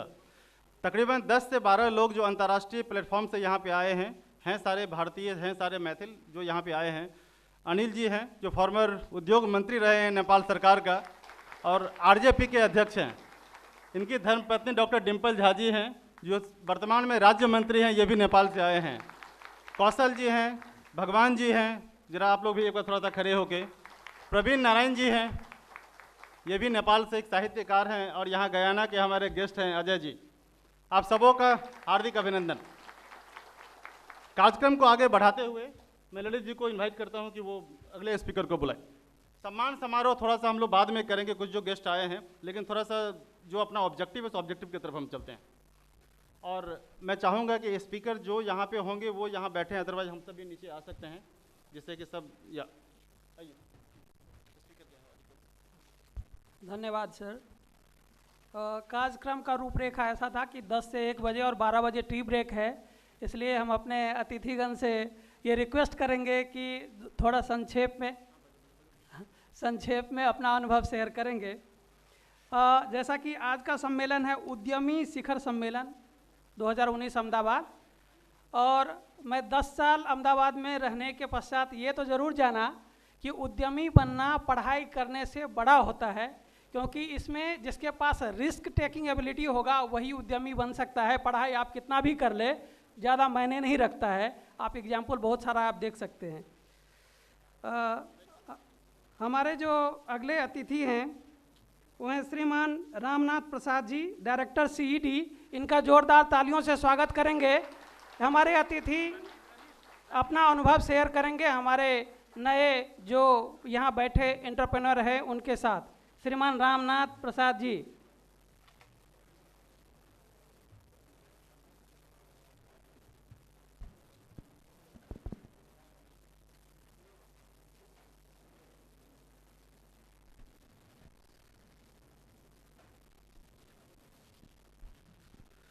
आप सबको मेरा नमस्कार।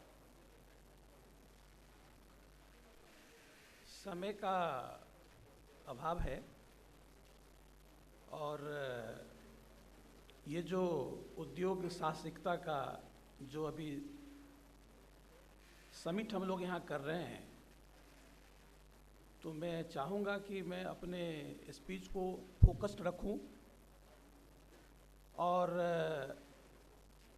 हमारी जो गवर्नमेंट ऑफ गुजरात की जो संस्था है सीईडी, उद्योग साहसिकता संस्थान, the centre for entrepreneurship development, तो मैं अपना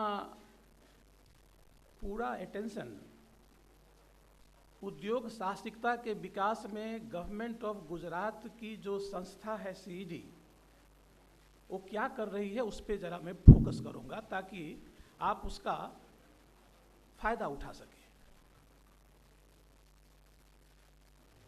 जैसे कि अभी बहुत सारे स्पीच में आपने सुना कि मिथिलांचल में प्रतिभा की कमी नहीं है।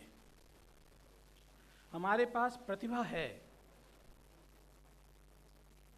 लेकिन उस प्रतिभा का इस्तेमाल किसी और उद्देश्य की पूर्ति के लिए कर रहे हैं। और उद्यमी बनने के लिए जो साहसिकता चाहिए, जो रिस्क लेने की जो कैपेसिटी चाहिए, कैपेसिटी से ज़्यादा इच्छा शक्ति चाहिए, उसकी कमी है। हम सब लोग गुजरात में, आज गुजरात सरकार में एक अधिकारी की तरह खास जो मैं काम कर रहा हूँ, हमारा भी ओरिजिन मिथिलांचल है। मैं भी लौखा का वासी हूँ। मधुबनी जिला में एक गांव है लौखा।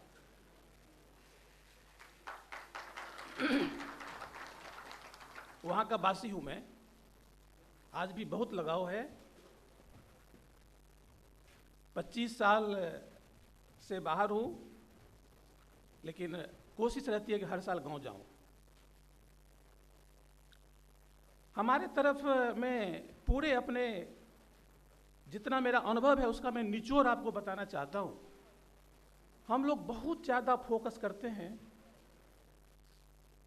खूब पढ़ाई लिखाई करें, और पढ़ाई लिखाई करने का हेतु एक ही रहता है कि अच्छे से अच्छे एग्ज़ाम, वो BIT हो, IIT हो, सिविल सर्विसेज हो, किसी भी एग्ज़ाम में अपियर हो के उसको एग्ज़ाम को कंप्लीट करें और सरकारी अधिकारी बने, और सारी एनर्जी हमारी उस पर लगती है। अगर बिहार की अगर बात करें तो आप देखें कि जो कोचिंग का इंस्टीट्यूशन है वो एक व्यवसाय का रूप ले चुका है। अब मैं आपसे ये पूछना चाहूँगा, और मैं शेयर भी अपना व्यू करना चाहूँगा, कि हम लोग अपनी पूरी एनर्जी जिस कंपटीशन को compete करने के लिए लगाते हैं, उस कंपटीशन का हेतु क्या है, जरा मेरे को बताएं आप। बड़ी मैं फंडामेंटल बात कर रहा हूँ, क्योंकि एंटरप्रेन्योरशिप को समझने के लिए जानना बहुत ज़रूरी है।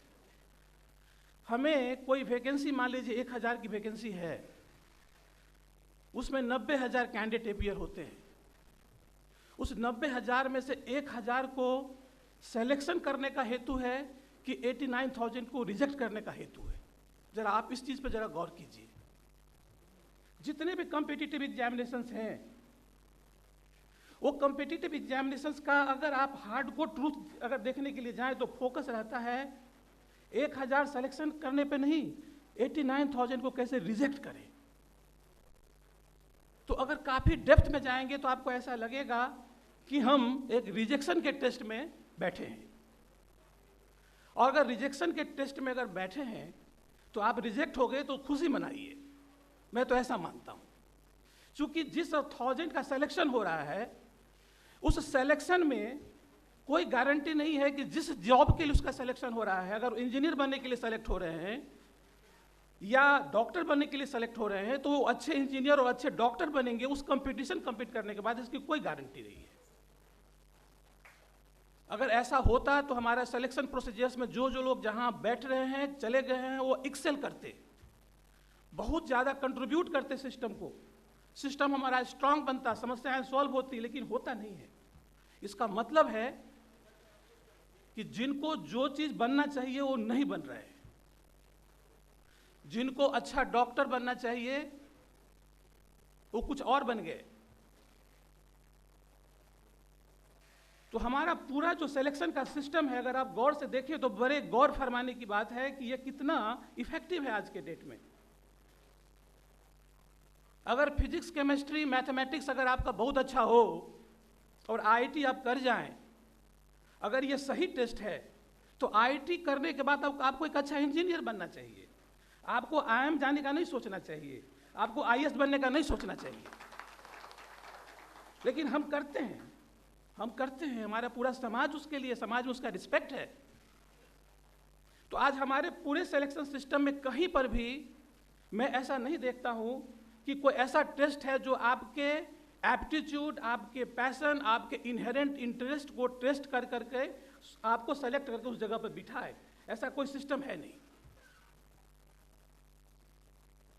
जो बड़े बड़े एग्जाम कंपीट करते हैं वो बड़े बड़े पोस्ट पर जरूर बैठते हैं,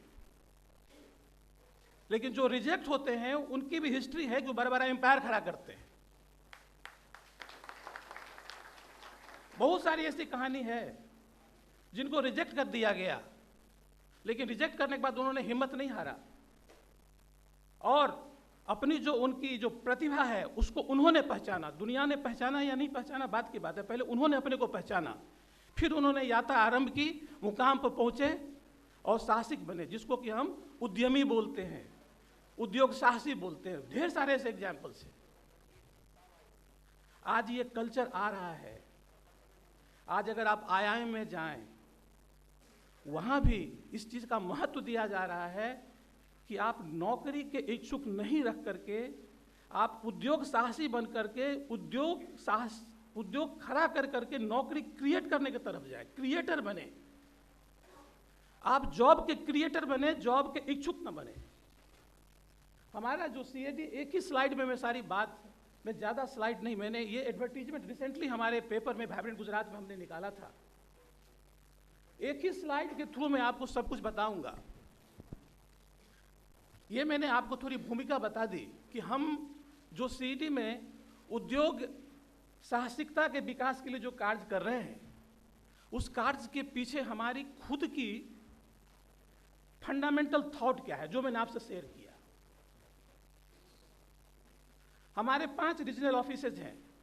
आप सबको मैं थोड़ा इस चीज़ को बोलना चाहूँगा ताकि आप CED से अच्छी तरह से वाकिफ़ हो जाएं। और चूँकि मैं भी गवर्नमेंट ऑफ गुजरात के तरफ से इस मीट का प्रायोजक हूँ, तो डायरेक्टर होने के नाते मेरी भी एक नैतिक जिम्मेदारी है कि मैं अपने ऑर्गेनाइजेशन के विषय में आप सबको अवगत कराऊँ। फंडामेंटल थॉट्स मैंने शेयर कर लिया, अब थोड़ा मैं बताऊं। हमारे 5 रीजनल ऑफिसेज हैं, अहमदाबाद, राजकोट, भावनगर, वडोदरा और सूरत। गुजरात में जितने भी डिस्ट्रिक्ट्स हैं, सारे का कंट्रोल पॉइंट कहीं ना कहीं ये जो हमारा रीजनल ऑफिस है वहाँ बिलोंग करता है। इस रीजनल ऑफिस के थ्रू हम लोग डिफरेंट एंटरप्रेन्योरशिप डेवलपमेंट का प्रोग्राम चलाते हैं। आप ध्यान रखिएगा, हमारा फोकस एकेडमिक नहीं है,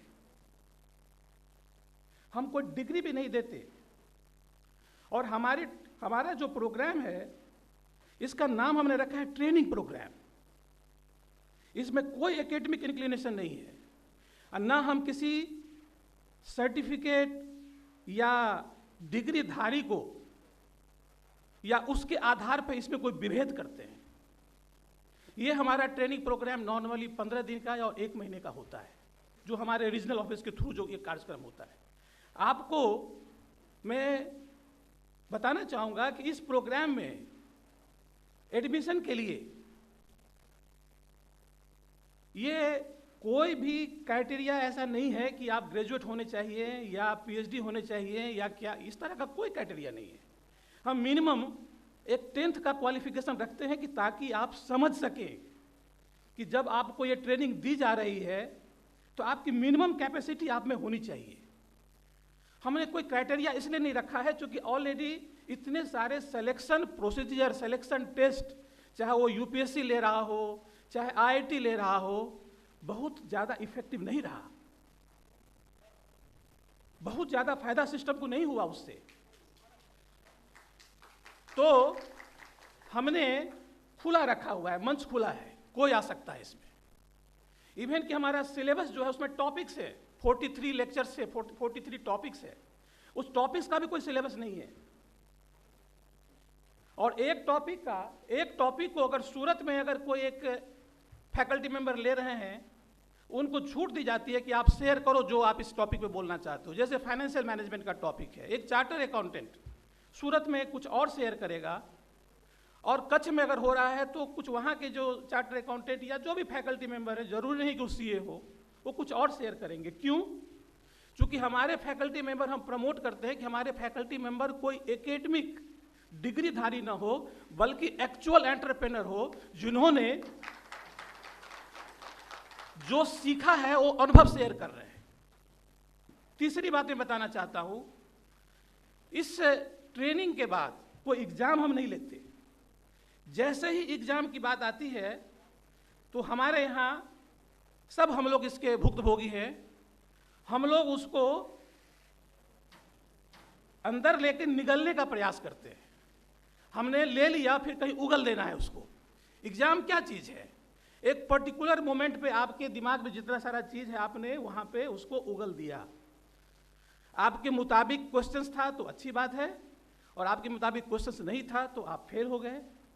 कभी भी ये नहीं कहा जा सकता कि जो लोग एग्जाम कंप्लीट नहीं कर पाए वो उस एग्जाम के काबिल नहीं थे। मैं नहीं मानता, मैं इस बात को बिल्कुल नहीं मानता। तो हमारे जो प्रोग्राम है वो प्रोग्राम बड़े ओपन है, सिलेबस ओपन है, एग्जाम नहीं लेते, ये टोटल शेयरिंग, एक तरीके से 1-to-1 हार्ट टॉक, जो मेरी फीलिंग्स एज ए फैकल्टी, मेरे जो खट्टे मीठे जो अनुभव हैं एंटरप्रेन्योर बनने के लिए, मैं आपसे शेयर कर रहा हूँ। ये हमारे फैकल्टी को कहा जाता है।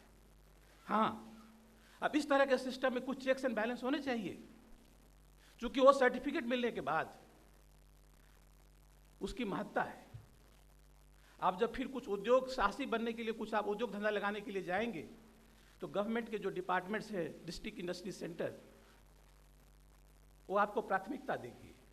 बैंक से लोन लेने के लिए जाएंगे तो सर्टिफिकेट आपका काम आपको आपके लिए यूजफुल होगा। हम चाहते उसका मिसयूज ना हो,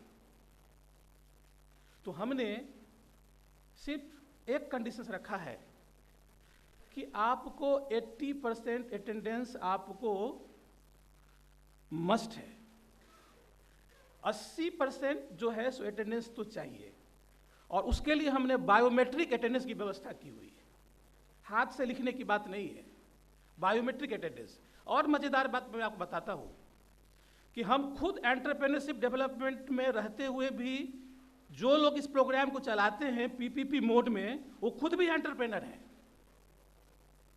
यानी उनका पेमेंट का सिस्टम ऐसा है, अगर मान लीजिए 30 का बैच बनता है और 30 के बैच अगर 20 लोग ही अगर 80% अटेंडेंस अगर ला पाते हैं, तो उनको 20 का ही पैसा मिलेगा, चूंकि हमने पेमेंट का सिस्टम पर सक्सेसफुल कैंडिडेट रखा हुआ है।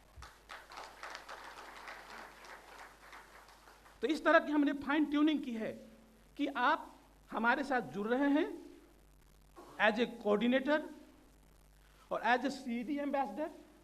हमारे हर एक डिस्ट्रिक्ट में हमने व्यवस्था भी चालू की है कि हमारा एक एम्बेसडर हो।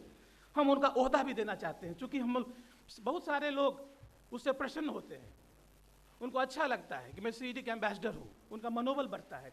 कुछ हार्म नहीं है, दे देना चाहिए। तो हमारे हर एक डिस्ट्रिक्ट में हम सीडी एम्बेसडर का भी नेटवर्क कर रहे हैं, जो कि हमारे सीडी का नोडल पॉइंट की तरह काम करेंगे। और फिर तालुका लेवल पर भी हमारा कोऑर्डिनेटर का कंसेप्ट है, जो मैंने आपको बताया। वो खुद भी एंटरप्रेन्योर है, वो ट्रेनिंग के एरिया में एंटरप्रेन्योर है, और उस तरीके से प्रोग्राम को लेके जा रहे हैं। इससे हमें आउटपुट बड़ा अच्छा मिल रहा है और हमारे सर्टिफिकेट की महत्ता भी बढ़ रही है। एक समय ऐसा था कि सर्टिफिकेट की बिक्री हो जाती थी, मैं आपको शेयर कर रहा हूं। किसी को लोन लेना हो या कुछ करना हो, हर सिस्टम में कुछ ना कुछ करप्ट एलिमेंट्स होते हैं। इस सर्टिफिकेट की बिक्री हो जाती थी कि 5,000 रुपये में सर्टिफिकेट बिक जाता था। हमने उस सिस्टम को तोड़ा और लास्ट 2 साल में हमने बड़े चमत्कारी उसके रिजल्ट देखे हैं। एक झुकान, एक रुझान आ रहा है लोगों के लिए एंटरप्रेन्योरशिप की तरफ।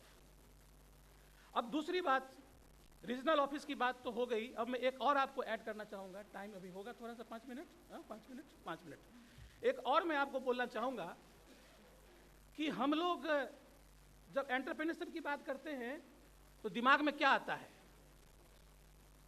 नॉर्मली दिमाग में आता है बिजनेस। तो फिर बिजनेसमैन क्यों नहीं बोलते? एंटरप्रेन्योर वर्ड में क्या चमत्कार है? बोलो बिजनेसमैन है।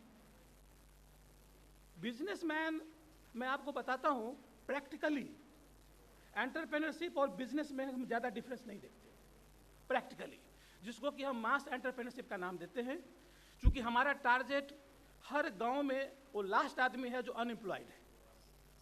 तो हम मास को एड्रेस कर रहे हैं। तो जब हम एंटरप्रेन्योरशिप को बिजनेस के परिभाषा में लाते हैं तो हमारा मास एंटरप्रेन्योरशिप का कंसेप्ट आता है, और हम चाहते हैं कि जो लोग गांव में रिमोट एरिया में अनएम्प्लॉयड हैं उनको कोई बिजनेस खड़ा कर करके एम्प्लॉयड बनाया जाए।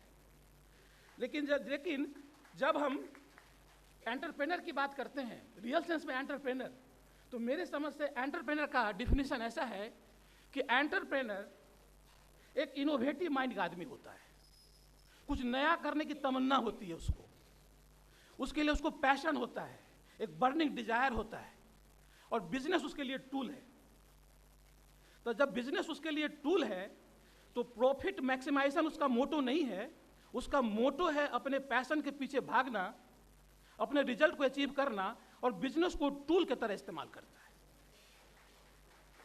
इस इस एक्सपेरिमेंट करने से क्या होता है कि उनका रास्ता सही रहता है, वो इथिक्स और वैल्यूज को लेकर आगे बढ़ते हैं, उनका एम्पायर धीरे धीरे खड़ा होता है, और धीरे धीरे खड़ा होता है लेकिन मजबूती के साथ खड़ा होता है।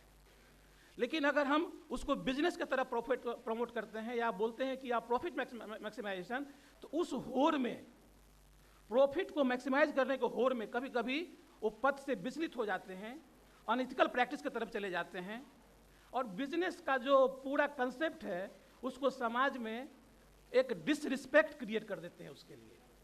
तो बिजनेस कम्युनिटी उसमें बदनाम हो जाती है कि बिजनेस का मतलब है कि 2 नंबर का काम करना।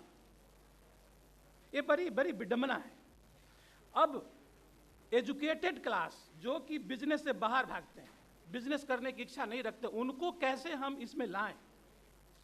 क्योंकि एजुकेटेड क्लास हमेशा फ्लैग बियरर रहा है समाज के लिए। तो हमारा दूसरा स्कीम जो चलता है वो है कि हम यूनिवर्सिटीज और कॉलेजेज में जाके पहुंच रहे हैं। अभी हमारे 50 से ज़्यादा कॉलेजेज हैं जिनके साथ हमारा टाइप है और एंटरप्रेन्योरशिप डेवलपमेंट का सेल वहाँ पर बना हुआ है।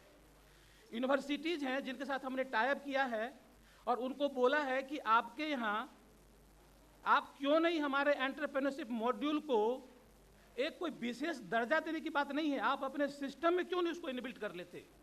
रिसेंटली मैं बहुत ही अम्बल सबमिशन मेरा ऐसा है कि अभी रिसेंटली मेरे प्रोवोस्ट पीवी सवानी एक यूनिवर्सिटी यहाँ पर है गुजरात में, ट्राइबल एरिया में है, उसके प्रोवोस्ट से मेरी मीटिंग हुई थी और उन्होंने बड़े ग्लैडली हमारे जो 43 लेक्चर्स हैं उसको अपने सिस्टम में 8000 उनके पास में टोटल स्टूडेंट्स हैं, अपने सिस्टम में उन्होंने हमारे मॉड्यूल को अपना पार्ट बना करके और ज्वाइंटली एक जो सक्सेसफुल या फेल्ड एंटरप्रेन्योर्स हैं उनके माध्यम से उसको प्रमोट करने के लिए उन्होंने हमारे साथ में एमओयू के लिए प्रस्ताव दिया है। तो हम चाहते हैं कि स्कूल से भी जो कॉलेज से जो बच्चे निकले वो कॉलेज से बच्चे एंटरप्रेन्योरशिप को डिसरिस्पेक्ट की तरह ना देखें।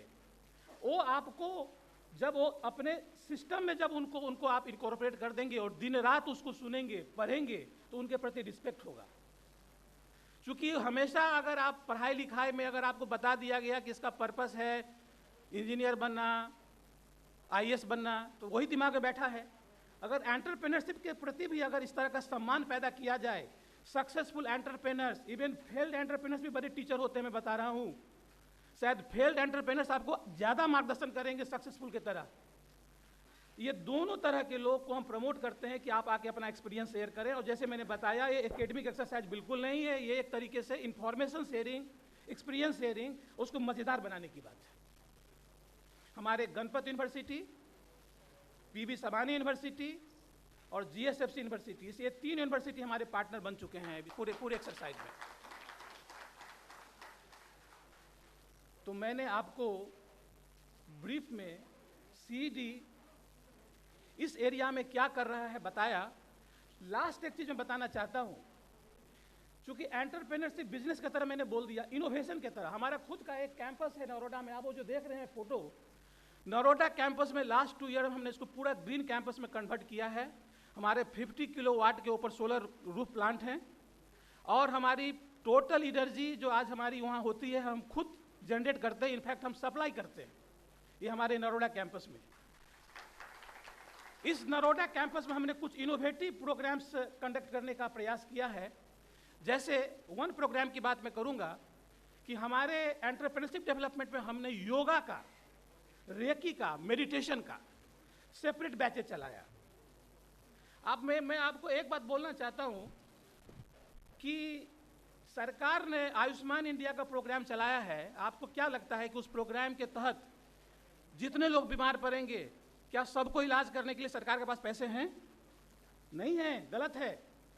मत सोचिए कि इतने लोग बीमार पड़ेंगे सबका इलाज हो सकता है। अगर होगा तो हमारा सिस्टम कोलैप्स कर जाएगा। तो हमें यह भी सोचने का है कि इलाज जो हो बेटर है कि लोग बीमार न पड़े। कोई भी प्रोग्राम जैसे कि आयुष्मान इंडिया का प्रोग्राम सक्सेसफुल तब होगा जबकि ऐसे एंटरप्रेन्योर्स तैयार होंगे जो कि प्रिवेंटिव मेजर्स के तरह हर एक गांव में योगा का, मेडिटेशन का, इस तरह का सेंटर स्टैब्लिश करेंगे। अगर इस तरह का प्रिवेंटिव मेजर्स होगा तभी लोग बीमार कम पड़ेंगे, समाज भी स्वस्थ होगा।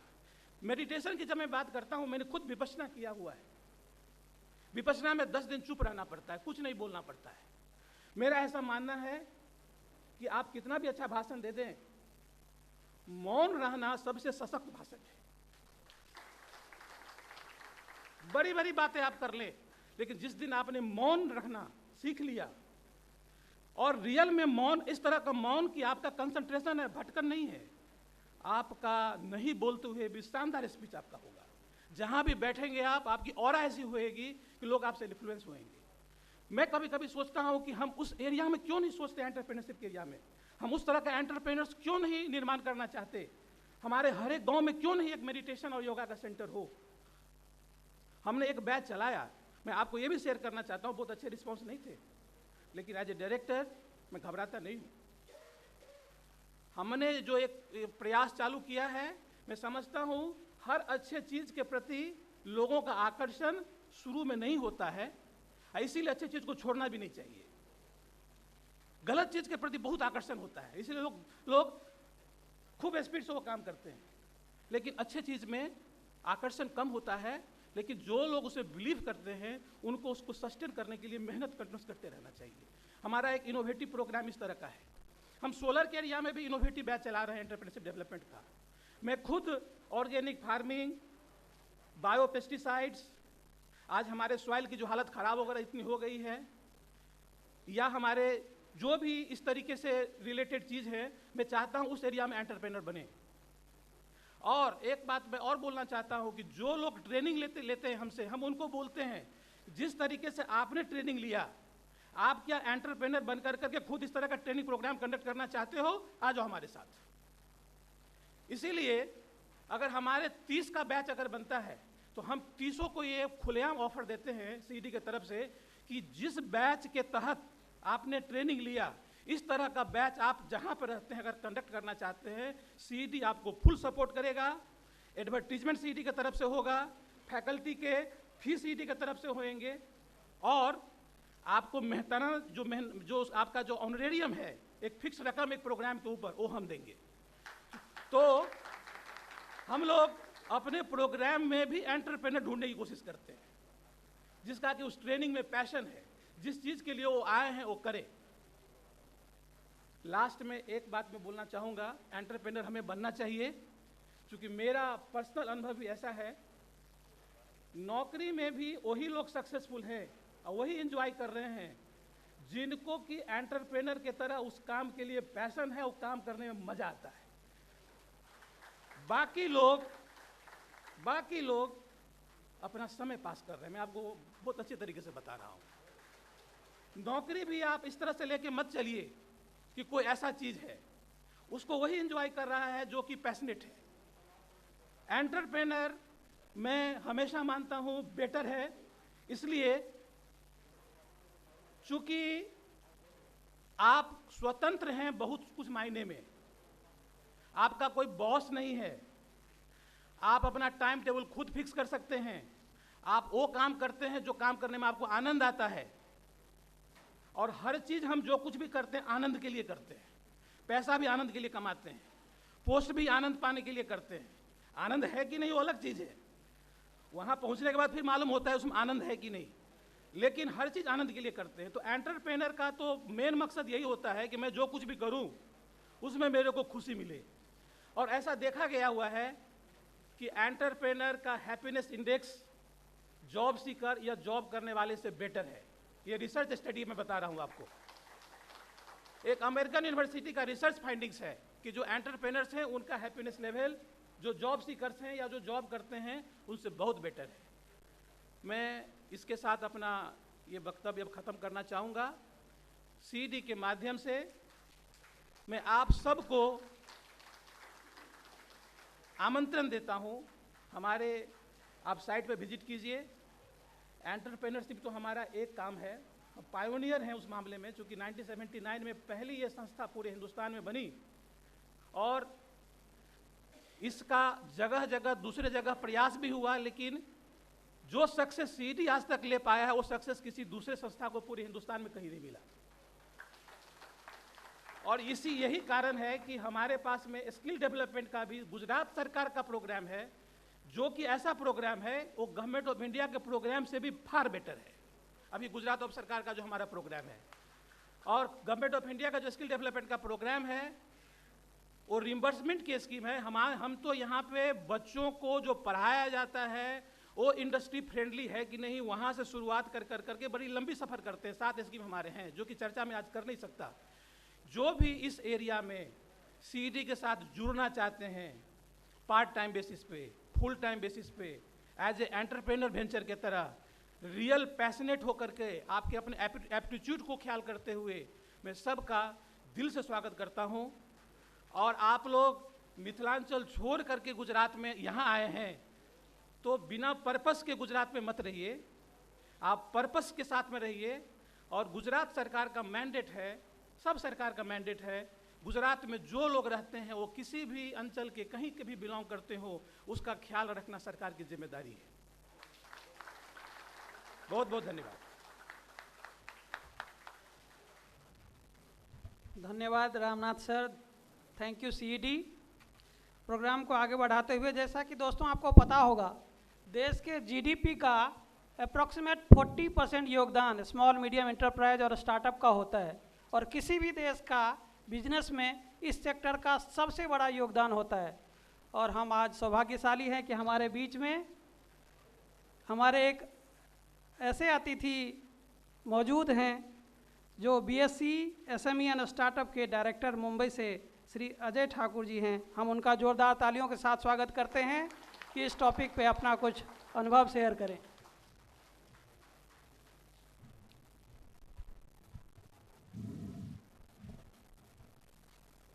सबसे पहले मैं आयोजकों का बहुत बहुत धन्यवाद करना चाहूँगा कि उन्होंने आज मुझे मौका दिया कि मैथिल समाज के बीच में आकर के मैं उनको संबोधन करूँ।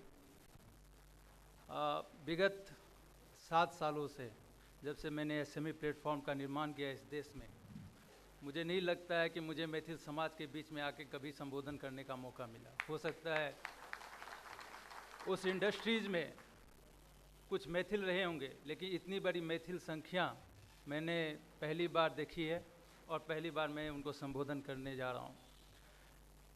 सांसद प्रभात झा जी ने तो ऑलरेडी हम लोगों को मैथिल होने का गौरवान्वित किया।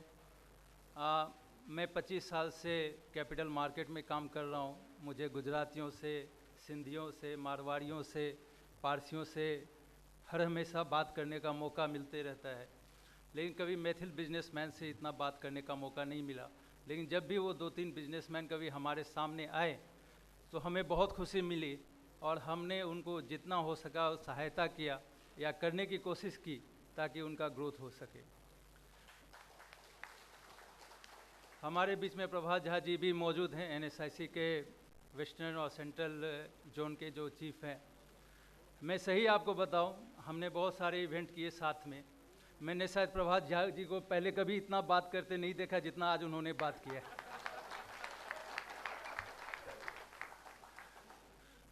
तो मैथिल लोगों को देख करके शायद उनका जोश काफ़ी ज़्यादा बढ़ गया। अब काफ़ी इंटेलेक्चुअल बातें हुई, काफ़ी जानकारियाँ आपको दी गई। मैं एक ऐसे संस्था से जुड़ा हुआ हूँ जो मैं हर जगह पे बोलता हूँ, बॉम्बे स्टॉक एक्सचेंज, आप सभी लोग जानते होंगे। बीएससी इसको कहते हैं, शेयर मार्केट इसको कहते हैं। ये विगत 144 साल से इस देश में है और कभी कभी हम बड़े मजाक में ये कह देते हैं कि इस देश की सबसे जो पुरानी राजनीतिक दल है उससे भी हम 10 साल पुराने हैं। और इन 144 साल में हमने क्या किया? हमने $2 ट्रिलियन की मार्केट कैपिटलाइजेशन क्रिएट की।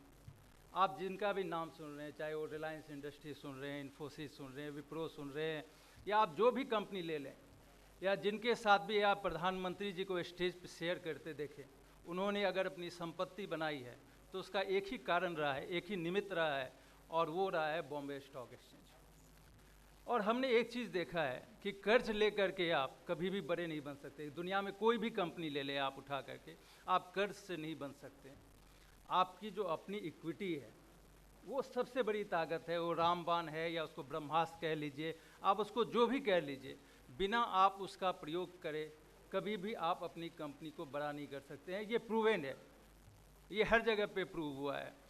और जो हमने 7 साल पूर्व ये लघु और मध्यम उद्योगों के लिए जो हमने ये एसएमई प्लेटफॉर्म इस देश में बनाई, जो बीएसई ने बनाया और जो मैंने अपने हाथ से शुरू किया, आज मुझे बड़ा गर्व है कि इस विगत 7 सालों में इस एसएमई प्लेटफॉर्म पे हमने 283 कंपनियों को सूचीबद्ध किया, 283 कंपनियों को लिस्टिंग कराया और इन 283 कंपनियों ने 3000 करोड़ रुपए मार्केट से उगाए, 3000 करोड़ रुपया, और जिस पर उनको ब्याज नहीं देना पड़ता है। इनको अपने शेयर होल्डर के साथ अपना और अपने शेयर होल्डर्स के साथ उसका वेल्थ क्रिएट करना पड़ता है। और ये 283 कंपनियों ने अपनी वैल्यू जो है वो 20,000 करोड़ कर दी है, 20,000 करोड़ कर दी है। तो ये हमने जो है एसएमई प्लेटफॉर्म के थ्रू जो है हमने ये निर्माण किया है। इस देश की इकोनॉमी को आगे बढ़ाने के लिए जो है हम दिन रात मेहनत करते हैं, लेकिन ये निर्माण करना इतना आसान नहीं था। जब 2011-12 में हम एसएमई प्लेटफॉर्म की शुरुआत कर रहे थे तो बहुत सारे जो है परेशानियाँ आई, सिचुएशन जो थी उस समय बड़ी विपरीत थी, लोग विश्वास नहीं कर रहे थे, लेकिन हम आगे कदम बढ़ाते गए। मैं आपको बताऊं, इस देश में जो सबसे बड़ी प्रॉब्लम है जो प्रोमोटर्स की प्रॉब्लम है, चाहे वो मिथिला में हो, बिहार में हो, यूपी में हो, गुजरात में हो, कहीं पर भी हो, वो सबसे बड़ी प्रॉब्लम ये है कि हमारे जितने भी प्रोमोटर्स हैं, जितने भी उद्योग बंधु हैं, वो टेक्नोक्रेट हैं।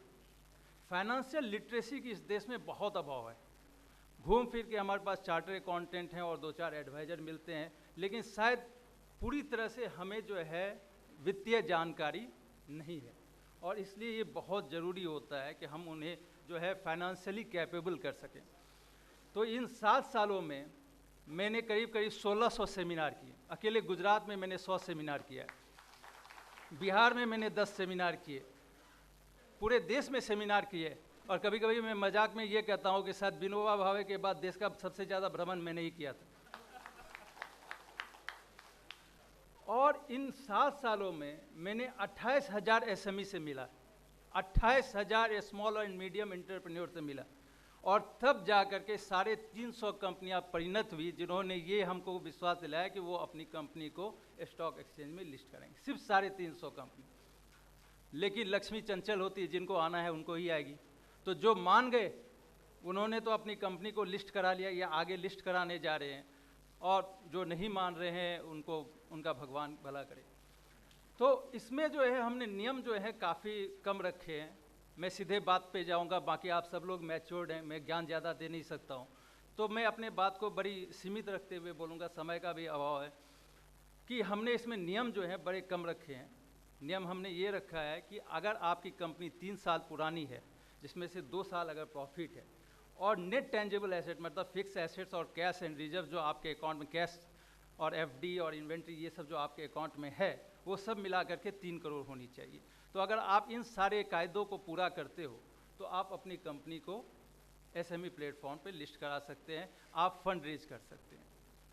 तो बड़े सस्ते, बड़े हल्के हमने ये नियम रखे हैं। कोई भी कंपनी आकर के एसएमई प्लेटफॉर्म पे अपनी लिस्ट करा सकती है और फंड रेज कर सकती है। अब सबसे बड़ी बात है कि हम लिस्टिंग क्यों करें, हमारे इसके बेनिफिट क्या है, इससे हमको क्या क्या फ़ायदे हो सकते हैं, वो सोचने की बात है। तो हम कंपनी शुरू करते हैं, अपने पैसे से शुरू करते हैं, हम कुछ लोगों से, दोस्त लोगों से पैसे मांगते हैं। अगर हमारे ससुराल वाले अमीर हैं तो उनसे पैसे ले लेते हैं, और अगर आपने पैसे खो दिए तो आप समझ सकते हैं क्या हो सकता है। लेकिन उसके बाद जब हम आगे बढ़ते हैं तो हम फिर लोन लेते हैं, और कभी कभी इतने ज़्यादा लोन ले लेते हैं कि हमको समझ में नहीं आता है कंपनी की बैलेंस शीट देखने के बाद कि वो प्रमोटर्स जो बिजनेसमैन है, जो इंटरप्रेन्योर है, वो अपने लिए जी रहे हैं कि बैंक का कर्ज अदा करने के लिए जी रहे हैं। तो जो सबसे बड़ी बेनिफिट है वो ये है इसमें कि आपकी जो इक्विटी है, जिसको हम पेड अप कैपिटल भी कितनी बार कहते हैं, आप उसको कैसे डाइल्यूट करके आप लोगों को दे करके 25% लोगों को दे करके आप उससे पैसे कैसे ले सकते हो, ताकि आपको हर महीने जो है ब्याज अदा नहीं करना पड़े, ईएमआई अदा नहीं करना पड़े। तो एक तो ये है कि आप इक्विटी दे करके मार्केट में पैसे ले सकते हैं, कंपनी को आगे बढ़ा सकते हैं। दूसरा बेनिफिट इसमें ये है कि आपको पूरी दुनिया जान जाती है। आज के दिन आप कहीं पे लोकल में अपनी बिजनेस कर रहे होंगे, आपको अपनी जो है विजिटिंग कार्ड शेयर करना पड़ रहा होगा, लेकिन एक बार अगर आपने कंपनी को एसएमई प्लेटफॉर्म पे लिस्ट करा लिया तो पूरी दुनिया आपको जानने लग जाती है और हर व्यक्ति आपको पैसा देता है। तो इसे कहते हैं हम विजिबिलिटी काफ़ी बढ़ती है, आपकी मार्केटिंग होती है, आपकी ब्रांडिंग होती है। इसलिए मुकेश अंबानी को कभी किसी को विजिटिंग कार्ड नहीं देना पड़ता है, नारायण मूर्ति को विजिटिंग कार्ड नहीं देना पड़ता है, अदानी को विजिटिंग कार्ड नहीं देना पड़ता है, टाटा को विजिटिंग कार्ड नहीं देना पड़ता है, क्योंकि इन्होंने अपनी कंपनियों को लिस्ट करा के बड़ा बनाया और सारे लोगों को भी पैसे कमा के दिए और उन्होंने अपने लिए भी कुछ काम किया। तो ये सारी चीज़ें, ये सारी फ़ायदे जो हैं आपको लिस्टिंग करने के लिए के बाद हो जाती है। दूसरी जो आपकी इक्विटी है वो ट्रेडिंग हो जाती है, करेंसी हो जाती है। आपकी इक्विटी जो है वो आपकी करेंसी हो जाती है। उससे क्या फ़ायदा होता है कि देखिए, मैं हर हमेशा कहता हूँ कि इस देश में दो व्यक्ति ही नोट छापता है। एक जो है रिजर्व बैंक ऑफ इंडिया का गवर्नर, कि अगर मैं आपको 2000 रुपये का नोट देता हूँ तो आप इसलिए लेते हैं क्योंकि उसमें आरबीआई गवर्नर ने साइन किया हुआ है और कहता है कि मैं जो है धारक को 2000 रुपया अदा करने का वादा करता हूँ, इसलिए आप 2000 रुपया लेते हैं। और वो इन्फ्लेशन के साथ 2000 रुपये की वैल्यू भी घटते जाती है। जो 2000 की वैल्यू आज है वो 5 साल के बाद नहीं रहेगी। और ये जो रुपये की भाव है वो अगर ऊपर नीचे होती है, वो आपकी देश की इकोनॉमी के अनुसार ऊपर नीचे उसका रेट होते रहता है। तो अगर इकोनॉमी स्ट्रांग हुई तो रुपये की वैल्यू बढ़ती है, अगर इकोनॉमी खराब हुई तो रुपये की वैल्यू घटती है। तो ये आरबीआई गवर्नर करता है, 2000 रुपया देने का आपको अदा करता है। एक दूसरा व्यक्ति है जो नोट छापता है, वो है entrepreneur of the company, promoter of the company. वो जो इक्विटी देता है वो नोट छापने के ही समान है। आपको 100 रुपये में शेयर देता है, लेकिन वो आरबीआई गवर्नर से भी ज़्यादा पावरफुल है, क्योंकि वो किसी को अदा करने का वचन नहीं देता है। तो अगर आपने 100 रुपये में शेयर्स अपने दिए, तो शेयर्स अगर आपके शेयर्स का भाव बढ़ गया, 100 रुपये से 500 रुपया हो गया, तो आपने भी कमाया और प्रमोटर की वैल्यू बढ़ गई। लेकिन अगर 100 रुपये से 25 रुपया हो गया तो कोई भी इन्वेस्टर जो है प्रमोटर की घर पे जा कर के तांडव नहीं करता है, क्योंकि वो उसके साथ जो है पार्टनर है। तो ये फ़ायदा है। और ये हमारा मानना है, ज़्यादा मैं इसमें ज़्यादा नहीं कहूँगा, कि देखिए इस महाभारत आप सब लोगों ने पढ़ा होगा। महाभारत में 2 महान योद्धा थे। एक का नाम था, दोनों का नाम ए से स्टार्ट होता था, ओ से स्टार्ट होता था। एक के जो गुरु थे वो भगवान विष्णु अर्थात कृष्ण थे, और दूसरे के जो गुरु थे वो शिव थे। लेकिन एक जो था, दोनों महान योद्धा थे, एक जो था वो अल्पायु में उसका देहांत हो गया, और दूसरा जो था वो दीर्घायु हो करके मरा। इवेंट जो है स्वर्ग भी आधा रास्ता तय करके गया। अब दोनों व्यक्ति, दोनों योद्धा कौन थे आप सब समझ रहे होंगे। एक का नाम अभिमन्यु था और दूसरे का नाम जो था अर्जुन था। अभिमन्यु और अर्जुन दोनों समान योद्धा थे, लेकिन एक जो था उसको चक्रव्यूह में जाना आता था, लेकिन चक्रव्यूह से निकलना नहीं आता था, जबकि अर्जुन को चक्रव्यूह में जाना भी आता था, चक्रव्यूह में निकलना भी आता था। हमारे जितने भी उद्यमी हैं वो कर्ज लेकर के बिजनेस रूपी चक्रव्यूह में घुस जाते हैं, लेकिन उनके पास इक्विटी रूपी ब्रह्मास्त्र नहीं है जिससे वो बाहर चक्रव्यूह के बाहर निकले।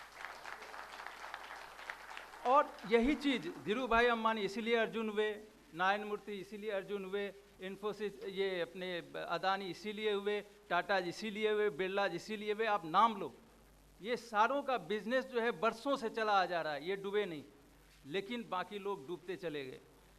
हमारे पास बहुत सारे प्रमोटर आते हैं, 40 साल से मैं धंधा कर रहा हूँ, 50 साल से धंधा कर रहा हूँ। कितना टर्नओवर है? 15 करोड़, 20 करोड़, 25 करोड़। प्रॉफिट कितना है? 50 लाख, 25 लाख, 40 लाख। और वही 40 साल में रिलायंस ने क्या किया? धीरू भाई अंबानी ने 11 करोड़ की कंपनी को 8.5 लाख करोड़ की कंपनी बना दिया। 35 साल में नारायण मूर्ति ने क्या किया? 35 करोड़ की कंपनी को 3.5 लाख करोड़ की कंपनी बना दिया। जितनी भी फार्मा कंपनीज आप देख रहे हैं, 15 सालों में वो लोग 50 करोड़, 100 करोड़, 200 करोड़ से लेकर से बढ़ के 25 करोड़, 25,000 करोड़, 50,000 करोड़, 1 लाख करोड़, 2 लाख करोड़, इस तरह से बन गई।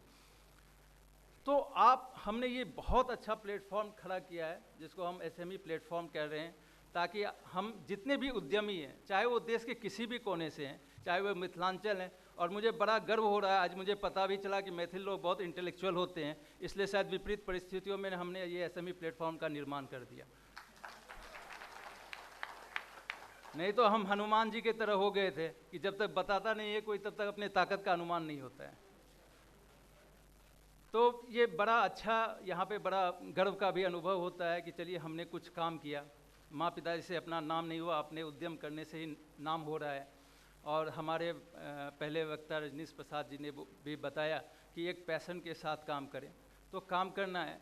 हम एक ही चीज़ समझते हैं, जब भी हम किसी उद्यमी के यहाँ जाते हैं तो उद्यमी में मुझे भगवान दिखता है, और उसका जो फैक्ट्री है ना, वो मुझे मंदिर दिखता है। आप भगवान के पास क्या करने जाते हैं? रोटी, कपड़ा और मकान, 3 चीज़ मांगने जाते हैं। वो उद्यमी रूपी भगवान है जो अपने यहाँ काम करने वाले 1000, 2000, 500, 200, 300, 5000, 1 लाख, 2 लाख आदमियों को रोटी, कपड़ा और मकान दे रहा है।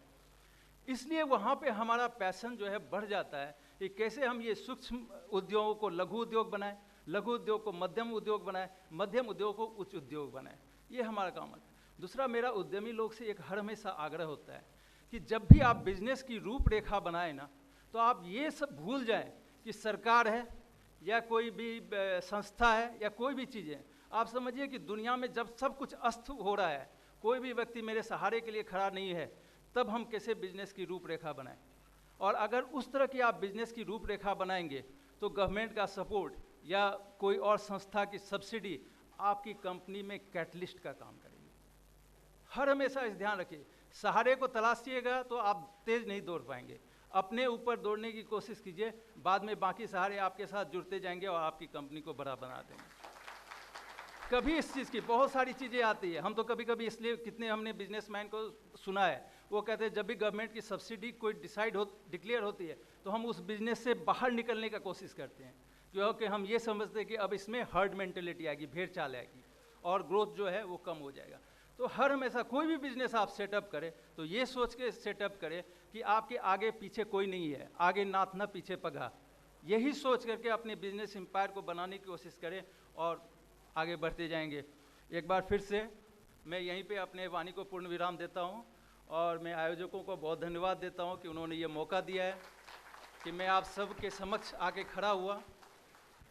और ये एसएमई की बात करते करते एक चीज़ भूल गया, मैं लास्ट में उससे बंद करना चाहूँगा कि हमने अभी रिसेंटली जो है, अभी जस्ट 10-15 दिनों पूर्व और शायद 1 महीने पूर्व हमने स्टार्टअप प्लेटफॉर्म भी स्टार्ट किया है, ताकि इस देश में हम स्टार्टअप कंपनियों को भी आगे बढ़ाएं। और फ्रैंकली स्पीकिंग, कभी कभी स्टार्टअप वर्ड जो है ना मुझे कंफ्यूज करते रहता है, क्योंकि मेरे ख्याल से हर कंपनी स्टार्टअप थी किसी ज़माने में और अब बड़ी हो गई है।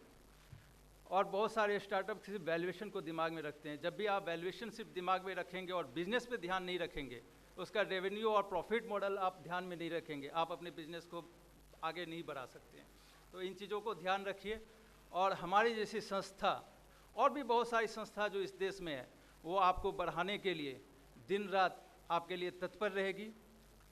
और मैं यही चाहूँगा कि इसी तरह मैथिल निवासियों का, बाकी देश के निवासियों का और सबका आगे विकास होते रहे। आपके घर में हर हमेशा खुशी रहे, आप स्वस्थ रहें, सुखी रहें, दीर्घायु रहें। इन शब्दों के साथ बहुत बहुत धन्यवाद। Thanks a lot.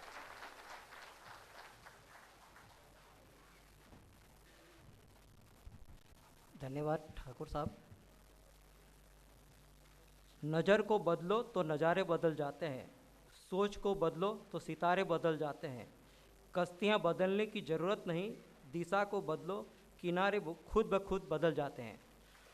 दोस्तों, हमारे वक्ताओं ने उद्यमी कैसे बने, उद्यमी बनने में क्या सहाय मिल सकती है, सबके बारे में हमको बताया। मैं अभी अपने एक स्पीकर को आमंत्रित करना चाहूँगा जिन्होंने अपना उद्यम कर उसको विशाल वट वृक्ष में परिवर्तित किया है। विनायक ग्रुप ऑफ कंपनीज के चेयरमैन और मैनेजिंग डायरेक्टर श्री करसन पटेल।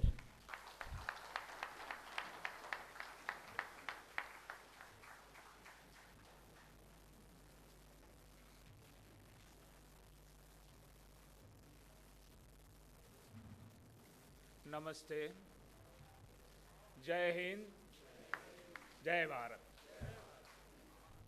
मैं और तो सब ऊपर वाला तो सब बोल देते हैं, मैं नहीं बताऊंगा। मैं डायरेक्ट टाइम के कम की वजह से मैं आपको डायरेक्ट पिच के ऊपर आता हूँ। मैं अपना जो कहने का मतलब है, मेरा जो प्रैक्टिकल जो नॉलेज है वो मैं शेयर करूँगा आप लोग से। मेरी जब 21 साल की उम्र थी तब मैं नौकरी, जैसे साहब ने बताया, मैं नौकरी ढूंढने के लिए गया। वो टाइम में नौकरी नहीं मिलती थी। कई मेरे साथ में गए हुए थे तो वो रोने लगे, क्यों रिजेक्ट किया मेरे को। रिजेक्ट करने की कोई वजह नहीं होती है। क्यों, कंपनी में 5 आदमी की ज़रूरत है, हम वहाँ जाके 15 आदमी खड़े हो जाएंगे, वो क्यों का रीज़न नहीं रहता है। तो हमने वो टाइम में हम इंटरव्यू भी नहीं किया कंप्लीट और हम वहाँ से चले आए। लाते हैं, हमारा पहले से ही रिश्ता है ज़्यादा वहाँ से। उसके बाद में हमने सोचा बस हमारी यही कैपेसिटी है कि 300 आदमी को ही रोजी दें, नहीं कुछ करना पड़ेगा। हमने मोरबी में टाइल्स की फैक्ट्री लगाई, उसका नाम था सुरानी विट्रीफाइड। उसमें करीबन 400 सवा 400 आदमी काम करते थे, वो भी रोजी क्रिएट की। उसके बाद मैं सोचा कि और भी आदमी को कैसे काम मिले, तो हमने ये विनायक टीएमटी चालू किया। विनायक टीएमटी चालू करने के बाद में हमने सोचा इसमें जॉब क्रिएट तो होगा ना। तो जॉब क्रिएट होते गया। आज अपनी कंपनी में डायरेक्ट एम्प्लॉइज 600 है, सब बिहार यूपी से हैं। यहाँ तो लोकल कोई जॉब करने वाला आदमी नहीं है। क्यों, लोकल में कोई आदमी काम नहीं करेगा, यही गुजराती जब बाहर जाएगा तो वहाँ काम करेगा। सबका ऐसे ही है, अपने जगह पे कोई काम नहीं करता है, सब बाहर जाके काम करते हैं।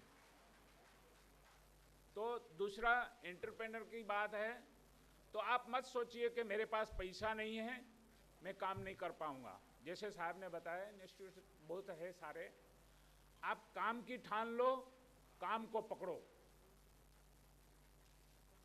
आपको पैसा का अभाव नहीं होगा। वो हमने हमारी लाइफ में देखा। हम जब काम झंडा उठा के चलते हैं तो खुद बे खुद सब इंस्टीट्यूट आ जाते हैं। एसबीआई बोलता है भाई हम तुमको पैसा देंगे, वो बोलता है हम तुमको देंगे। वो टाइम में तो हम क्या है, वो भी नहीं आशा कर सकते थे कि हमको ये गवर्नमेंट में से कोई भी बैंक में से पैसा मिलेगा। तो हम क्या है, प्राइवेट, जैसे साहब ने बताया, हाँ, प्राइवेट आदमी से लोन लेके हमने धंधा खड़ा किया था। तो आज वही बैंकों सब पैसा दे रही है। और एसएमई प्लेटफार्म में हमने 25 तारीख को कंपनी लिस्टिंग की है, ये साहब की बदौलत। हाँ, सुरानी स्टील ट्यूब्स लिमिटेड, ये 2-3 बार एसएमई प्लेटफार्म से, बॉम्बे से स्टॉक एक्सचेंज से अपनी कंपनी के विजिट करके गए और हमारा हौसला भी बढ़ाया। उसके चलते हम सोच रहे थे, 1 साल पहले आए थे, मगर हम सोच रहे थे कि भाई हम तो ये कर पाएंगे कि नहीं। मगर हौसला बुलंद रखना चाहिए। कुछ भी काम अपने से नहीं होगा, वो सर से निकाल दीजिए। मैं आज भी लड़कों को बोलता हूँ, आप ऐसे मत सोचो कि हम ये नहीं कर पाएंगे। हमारे में क्या कमी है? धीरू भाई के 2 हाथ थे, अपने भी 2 हाथ, वो 4 हाथ से थोड़ा ही करते हैं। जैसी जैसी जरूरियात खड़ी होगी, ये सब इंस्टीट्यूट है। आपको जरूरियात है आईएएस ऑफिसर की, आईएएस ऑफिसर को गवर्नमेंट में समझिए 5 करोड़ रुपया मिलता होगा, आप 10 करोड़ दे दो, आपके पास आ जाएंगे, वहां जूता पहनने नहीं रहेंगे। उसको बिजनेस में साथ में ले लो। तो आप बिजनेस, कोई भी बिजनेस को किस तरह डेवलप करना चाहते हैं, वो बिजनेस आप कर सकते हैं। मैं यहाँ पर काफ़ी अपने यहाँ ट्रेनिंग में भी आते हैं, टीएमटी में भी आते हैं लड़के लोग प्रोजेक्ट करने के लिए, तो मैं उनको बोलता हूँ यहीं रहो, यहाँ खाओ और ट्रेनिंग लो। तो हमारा कहने का मतलब ये है कि कोई भी चीज आप डरो मत, बिना डर बिना झिझक कोई भी काम हम कर सकते हैं। ये एक मन में ठान लो कि ये मेरे से नहीं होगा, वो तो आप सर से निकाल दो, तब आप सब काम कर पाएंगे। धन्यवाद मेरे को सुना बोल के।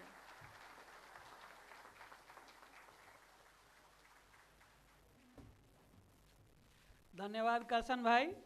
करसन भाई के लिए एक बार जोरदार ताली बजाया जाए, क्योंकि ये हमारे अतिथि में पहले ऐसे अतिथि है जो गैर मैथिल होते हुए भी बहुत सारे मिथिला वालों को इन्होंने जॉब दिया है, उनके घर चलाने में सहयोग किया है। इनके लिए इनका जोरदार तालियों से स्वागत किया जाए। एक बात तो मैं दावे के साथ कह सकता हूँ, जितना रिस्क टेकिंग कैपेबिलिटी गुजरातियों में होता है उतना शायद किसी में नहीं होता।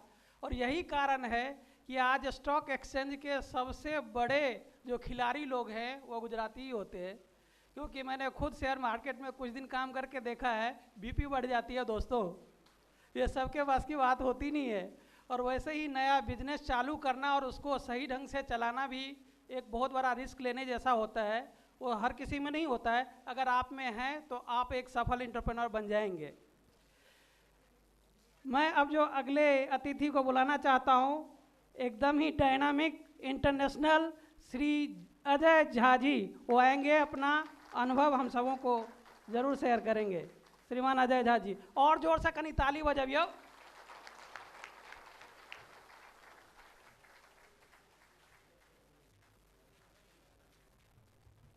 नमस्कार। शायद हम अंतिम छी या हमरा बादो और क्यों छथि, यानी कि समय सीमा है 10 मिनट।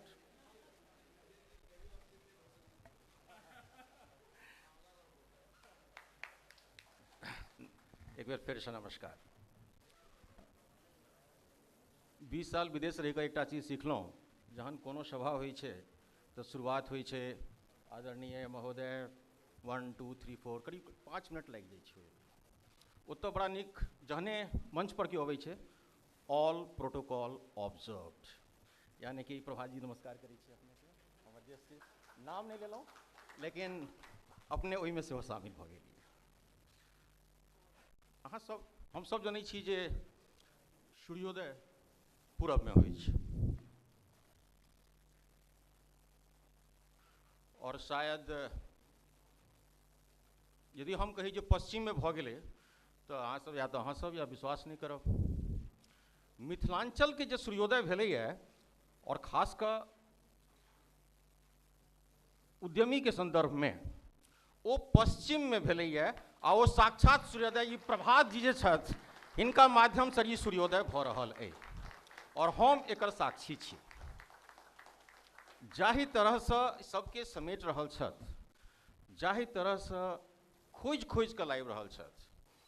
हमरा परिवार के तो किछु आदमी जनै छथि एतऽ जे उपस्थित छथि, हमरा क्यों नहीं जनैए, और आब क्यों जनैए तो वो प्रभात जी के कारण जनैए।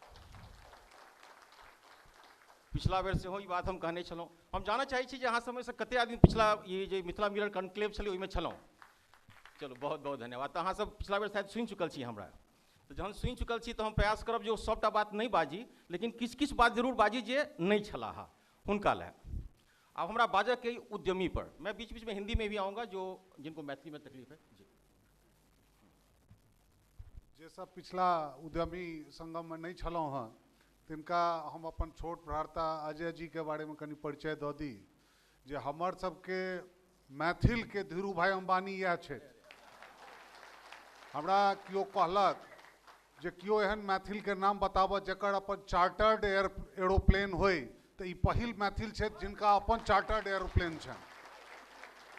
और हमरा सबके ई बात पर गर्व अछि जे ई मैथिल परिवार से छथि, हिनकर 29 कंट्री में से हिनकर बिजनेस छनि।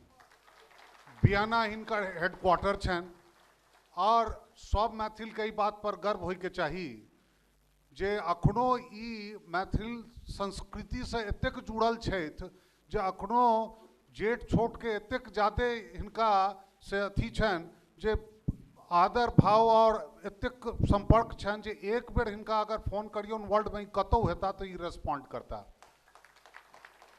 उद्यमता के और सक्सेसफुल इंटरप्रेन्योर बनै के एतेक बड़का उदाहरण अहाँ सबके कतौ नहीं भेटत। तै दुआरे अहाँ सब जतेक उद्यमी आयल छी, अगर किछु सवाल जवाब अहाँ के करे के हुए प्रैक्टिकल एक्सपीरियंस के तो अहाँ इनका से कह सकै छी।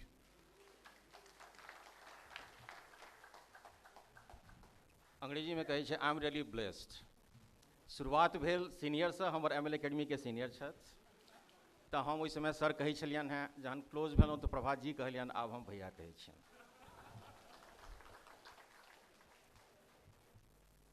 विषय पर आबै छी, उद्यम।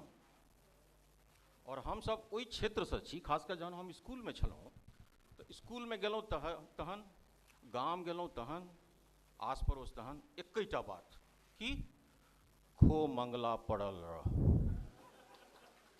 जतऽ जाए खो मंगला पड़ल रह। अब जाहि समाज में ई खो मंगला पड़ल रहते वो उद्यमी केना हेतै? तो यदि हम सब जे पाछा छी तो आब कहऽ पड़तै रे मंगला जाग।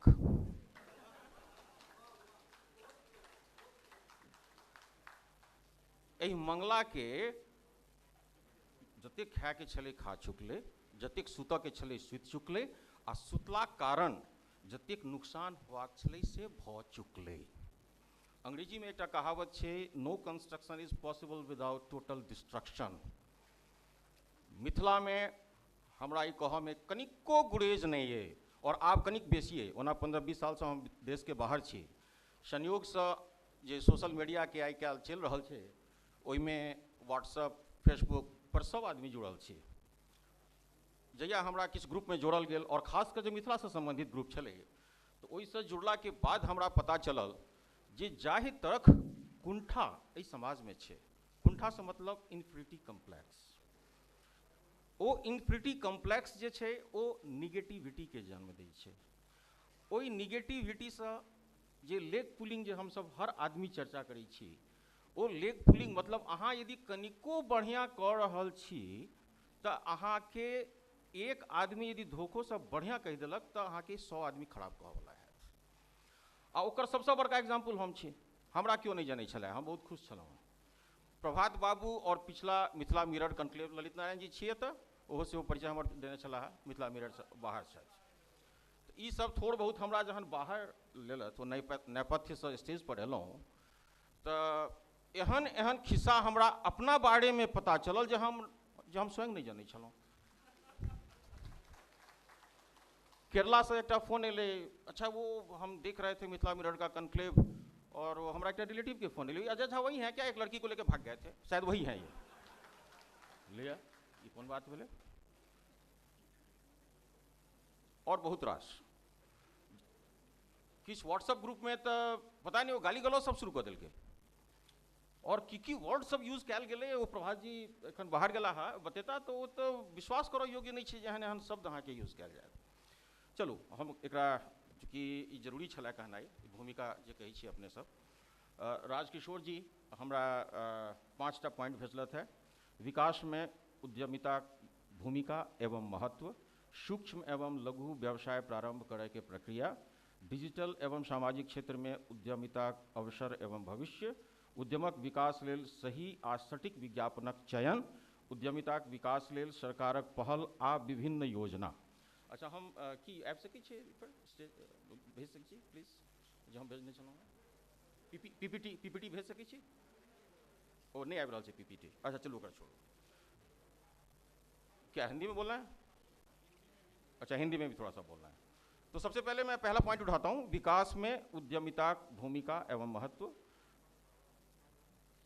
देखिए तो कहने की जरूरत ही नहीं है। पिछली बार अभी एक प्रभात जी यहाँ है और दूसरे प्रभात जी यहाँ है, तो मैं तो ये कहूँगा कि पिछले समागम से जो दूसरा समागम है उसकी तरक्की का आप ये अंदाजा लगा सकते हैं कि हमारे पास 2-2 प्रभात आ गए हैं यहाँ पे। एक हमारे आदरणीय हैं और एक हमारे प्रातः स्मरणीय हैं।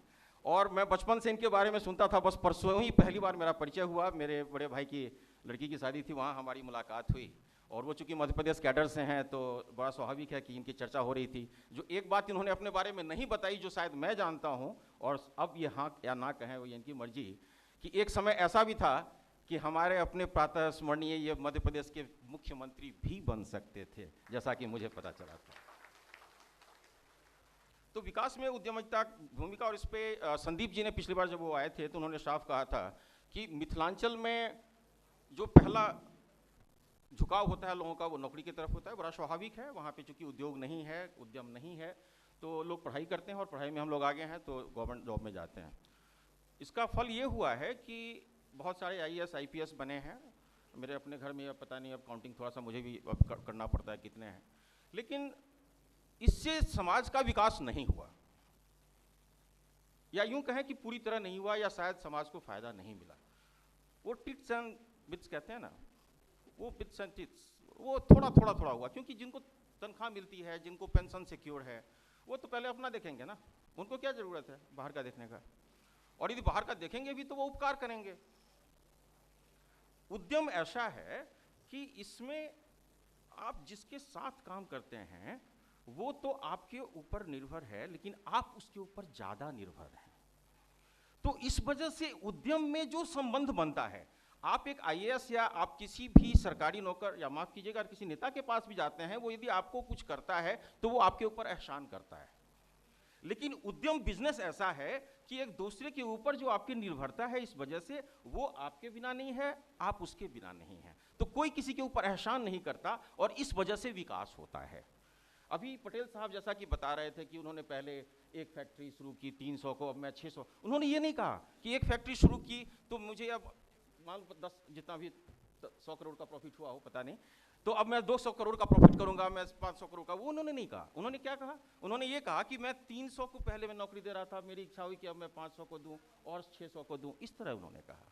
तो जब ये भावना आएगी, जब इस तरह का जो हमारा जो DNA है ना, मैंने पिछली बार भी DNA की चर्चा की थी, जब DNA में ये बातें आएंगी कि हमें अपने पूरे समाज को साथ लेके चलना है, हमें लोगों को देखना है, लोगों को बढ़ाना है, और उसी में आपकी तरक्की है। आपकी तरक्की सिर्फ आपकी तरक्की में नहीं है, आपकी तरक्की दूसरों को बढ़ा के आपस में। जल्दी से, ये पहला पॉइंट इसलिए इसमें कहने की जरूरत नहीं है। सूक्ष्म एवं लघु व्यवसाय प्रारंभ करने की प्रक्रिया, इसकी क्या प्रक्रिया है?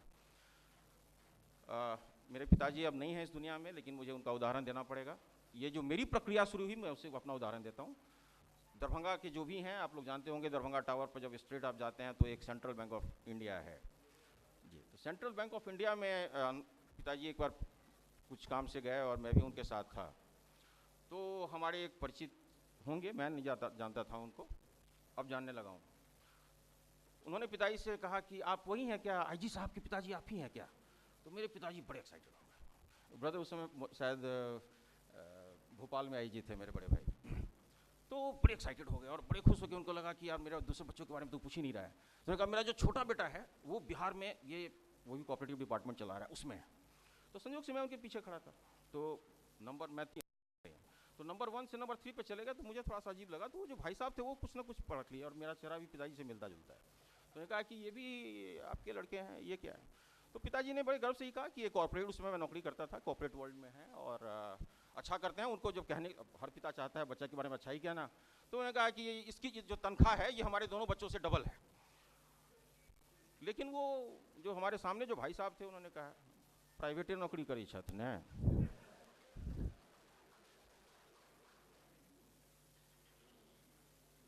जो मलिनता मेरे पिताजी के चेहरे पे आई, उस दिन मैंने डिसीजन लिया कि मुझे ये प्राइवेट नौकरी नहीं करनी। और वहीं से इस चीज़ की शुरुआत हुई कि मैं छोटा ही शुरुआत करूंगा, लेकिन मैं अपना करूंगा। और मुझे ये कहते एकदम गुरेज नहीं हो रहा है कि जिस आदमी ने ये कहा था कि प्राइवेट नौकरी न करी छत, आज मैंने उसके लड़के को नौकरी दी हुई है अपनी ही कंपनी में।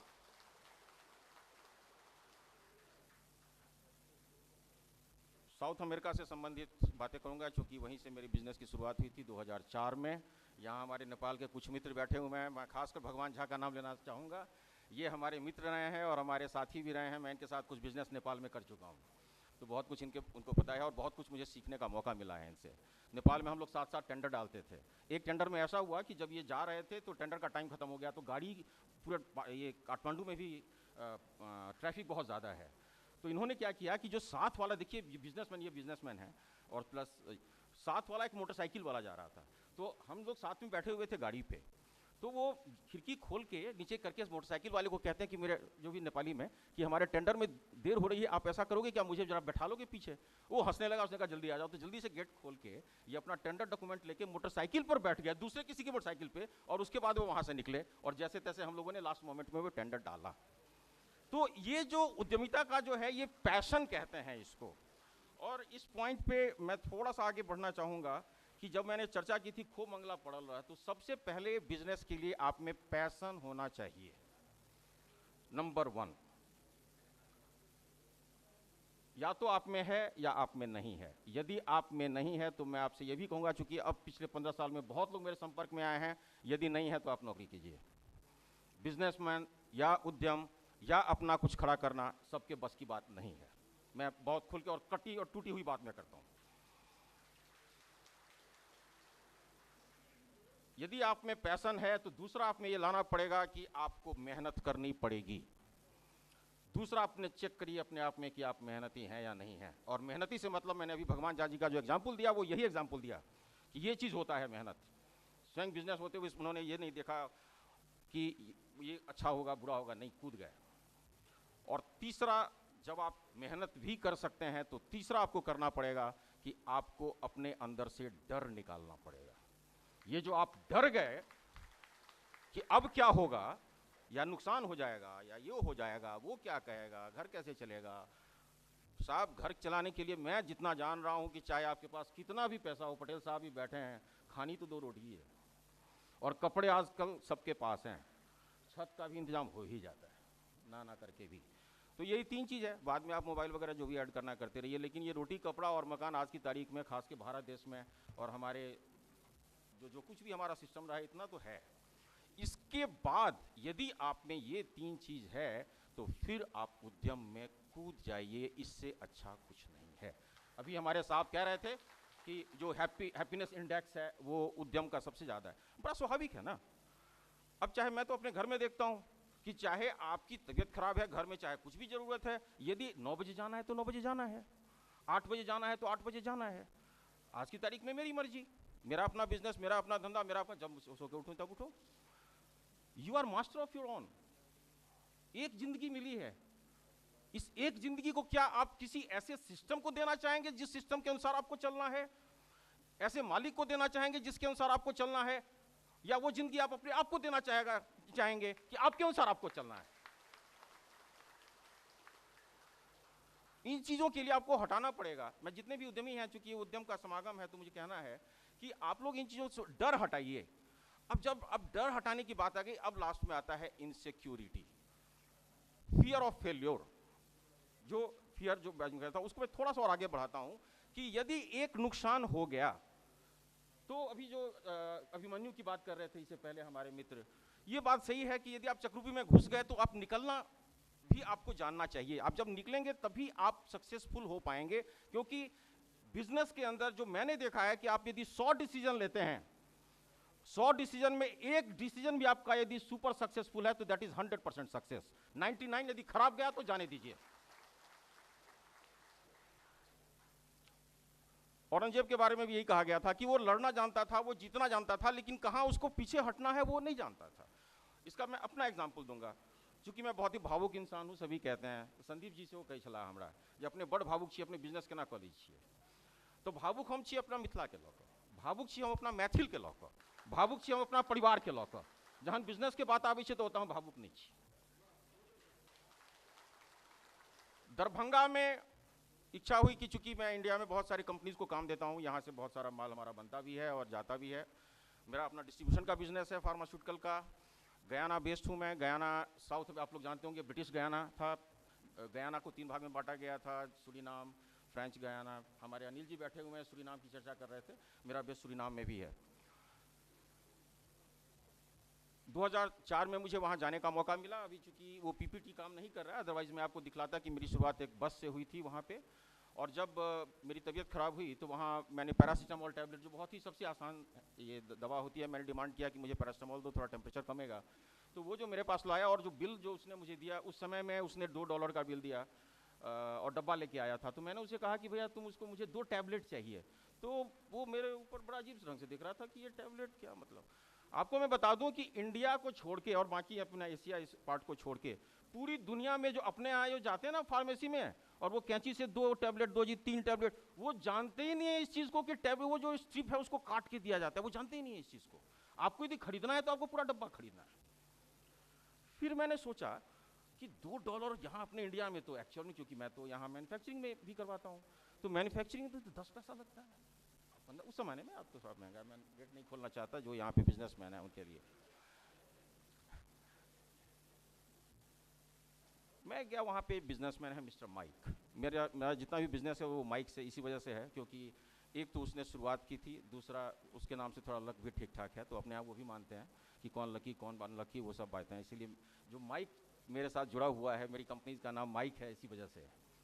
उसको मैंने कहा कि आप जितना इंपोर्ट करते हो, आप इतना रेट क्यों है यहाँ पे, इतना ज़्यादा मेडिसिन का रेट क्यों है, जबकि कुछ ऐसे मुझे नज़र आया था कि उस पर MRP भी लिखा हुआ था। तो MRP को मैंने उसको बताया कि देखिए MRP इसमें लिखा हुआ है ₹10, ₹10 का मतलब हो गया $1/5।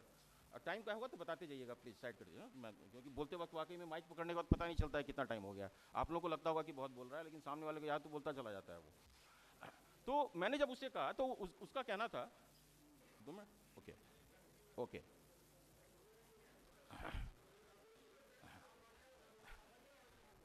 उनका ये कहना था कि ऐसा है कि चूंकि आप यदि कैरिबियन आइलैंड्स और साउथ अमेरिका के पॉपुलेशन को जब आप देखेंगे तो गयाना का पॉपुलेशन है 7 लाख, ट्रिनिडाद टोबैगो का पॉपुलेशन है 14 लाख, आप जो सबसे ज़्यादा है जमाइका वो है 28 लाख, बाकी जो आइलैंड्स है उसकी आबादी है 1 लाख, 1.5 लाख, 2 लाख, इस तरह से आबादी है, बड़ी बहुत कम कम आबादी है। तो उसका ये कहना था कि चूंकि हम लोग बहुत छोटे छोटे क्वांटिटी में मंगाते हैं मेडिसिन को, तो नेचुरली जो कंपनीज़ हैं वो कंपनी हमें छोटे क्वांटिटी का अलग रेट देती है। वो हमें कहती है कि MOQ दें, मिनिमम बैच साइज दें। जैसे कि कोई दवा जब बनती है तो एक बार में एक बैच साइज होता है सर्टन 10 किलो 15 किलो का, हम लोग वो बड़ा ऑर्डर उसको नहीं देते हैं, इसलिए वो हमारा महंगा हो जाता है। वहाँ से मैंने उसको एक आइडिया दिया, मैंने कहा कि आप जिस रेट पे खरीदते हो और जब आप पूरे के पूरे बैच को आप लेते हो उसमें कितने का अंतर होगा। तो जब मैंने देखा, मैंने कहा कि पूरा बैच लेके यदि आधा मुझे डंप भी करना पड़े, फेंक भी देना पड़े, तो भी प्रॉफिट है। मैंने उससे कहा कि आप मेरे साथ पार्टनरशिप करोगे, बिना पैसे का, बिना कुछ का। मैं वहाँ गया था दूसरे काम से, मैं बिजनेस करने नहीं गया था, किसी और काम से गया था। तो बाद में यदि मौका मिला तो आप लोगों को बताऊंगा। तो वो एकदम से चौंक गया, पार्टनरशिप किस तरह का। मैंने कहा ऐसा है कि आप जितना माल मंगवा रहे हो, जितना पैसा अभी खर्च कर रहे हो, बस उतना ही करो, लेकिन जो इंपोर्ट है वो मेरे हाथ में होगा। मैं आपको हर साल का कम से कम $1 मिलियन मैं दे दूंगा, जो मैं आपका देख रहा हूँ।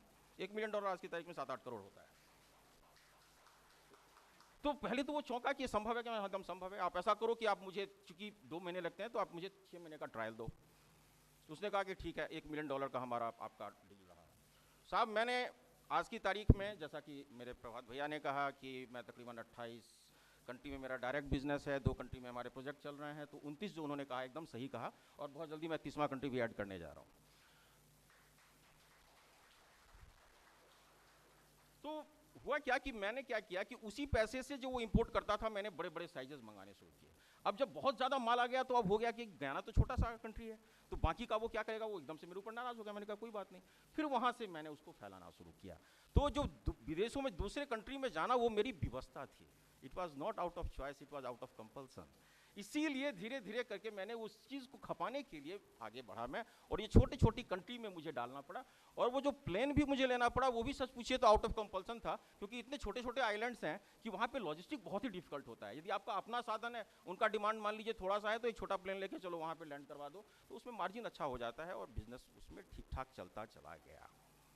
तो आइडियाज जो आप लोग, ये स्टार्टअप की परिभाषा क्या है? स्टार्टअप की परिभाषा any idea which is new in market और that idea that thinks their products are superior than the existing idea. मैं राजकिशोर जी को ये कहना चाहूँगा कि अब ये जो स्टार्टअप आप लोगों ने बहुत कुछ सुना होगा। अब ये जो स्टार्टअप है, गुजरात के परिप्रेक्ष्य में स्टार्टअप का मीनिंग कुछ और होता है, अमेरिका में, US में स्टार्टअप का मीनिंग कुछ और होता है। उसका कारण ये है कि वहाँ फंड की कमी नहीं है। लेकिन मिथिला के परिप्रेक्ष्य में इस स्टार्टअप का मीनिंग ही कुछ और हो जाएगा। जिस दिन आपने उनको कुछ आइडिया दिया, 10 आदमी आके कहेंगे बड़े तेज बने यार, अपना के बड़ बुझी है, और इसके बाद 4 आदमी आपका पैर भी खींचना शुरू करेगा। और उसका फिर से मैं सबसे बड़ा एग्जाम्पल हूँ सर, दरभंगा धुनार इंडस्ट्रियल एरिया में मिथिला के लिए मैंने फैक्ट्री लगाई, तकरीबन 70-80 लाख कंस्ट्रक्शन में सिर्फ खर्च करने के बाद जो लैंड वैंड है वो तो है ही, करीब आज की तारीख में मैंने 1 एकड़ लैंड लिया था बियाडा से। जो 5 साल का मेरा अनुभव रहा, सच पूछिए तो जो निगेटिविटी मैंने देखी, और मेरा दुर्भाग्य कि उस समय तक प्रभात जी से मेरा परिचय नहीं हुआ था। और कभी कभी यही होता है कि जब आप कोई निर्णय जब आप ले लेते हैं, बाद में पता चलता है कि आप बहुत समीप आ गए थे लेकिन आप उस पर टिके नहीं। यहाँ पे मुझसे गलती हो गई मिथिला में। उस फैक्ट्री को जब मैंने निकाल दिया, उसके 2 महीने बाद प्रभात जी से मेरा परिचय हुआ, लॉस में मैंने उसको हटा दिया, क्योंकि वहाँ की निगेटिविटी मेरे बाकी बिजनेस को अफेक्ट कर रही थी। तो दरभंगा में जो मेरा पहला प्रयास था वो असफल रहा, लेकिन मैं विश्वास दिलाता हूँ, प्रभात जी अब मेरे साथ हैं, बाकी सबका आशीर्वाद है, दरभंगा में फिर कुछ ना कुछ बड़ा मैं जरूर खड़ा करूँगा। बस एक पॉइंट, डिजिटल एवं सामाजिक क्षेत्र में उद्यमिता अवसर एवं भविष्य, तो ये बात सही है। बहुत सारे ऐसे हमारे प्रोडक्ट होते हैं, हम लोग उसको फेसबुक पे, व्हाट्सएप पे बहुत ज़्यादा सेल कर रहे हैं, तो वो ये पॉइंट ऐसा है कि है जो है वो है, इसको भी खत्म करें। अब आ जाता है उद्यमक विकास लेल सही आ सटीक विज्ञापनक चयन। यहाँ पे मुझे सहयोग चाहिए उन लोगों का जो पिछली बार थे। जब मैं वेनेजुएला गया तो वेनेजुएला में स्थिति उस समय तक थोड़ी थोड़ी खराब हो चुकी थी, चावेज का डेथ हो चुका था, मोड्रो प्रेसिडेंट था। जब लेकिन हम मार्केट था, Venezuela is the richest country, was the richest country of south America, तेल की वजह से और बाकी। वहाँ अभी भी जो इंफ्रास्ट्रक्चर है वो इंडिया में शायद हम लोग अगले 50-100 साल में भी नहीं सोच सकते हैं। इंफ्रास्ट्रक्चर बहुत स्ट्रांग है आज की तारीख में भी, इतनी खराब स्थिति होने के बाद। तो जब वहाँ मैंने देखा कि यहाँ पे इंटर करें तो कैसे करें, तो उसका सबसे अच्छा क्या होगा, तो वेनेजुएला के लोग बड़े सुंदर होते हैं। आज आप लोग शायद जानते होंगे कि मिस वर्ल्ड, मिस यूनिवर्स और ये जितने भी हैं ना, वो ज़्यादातर सबसे ज़्यादा भी वेनेजुएला नहीं जीता हुआ है।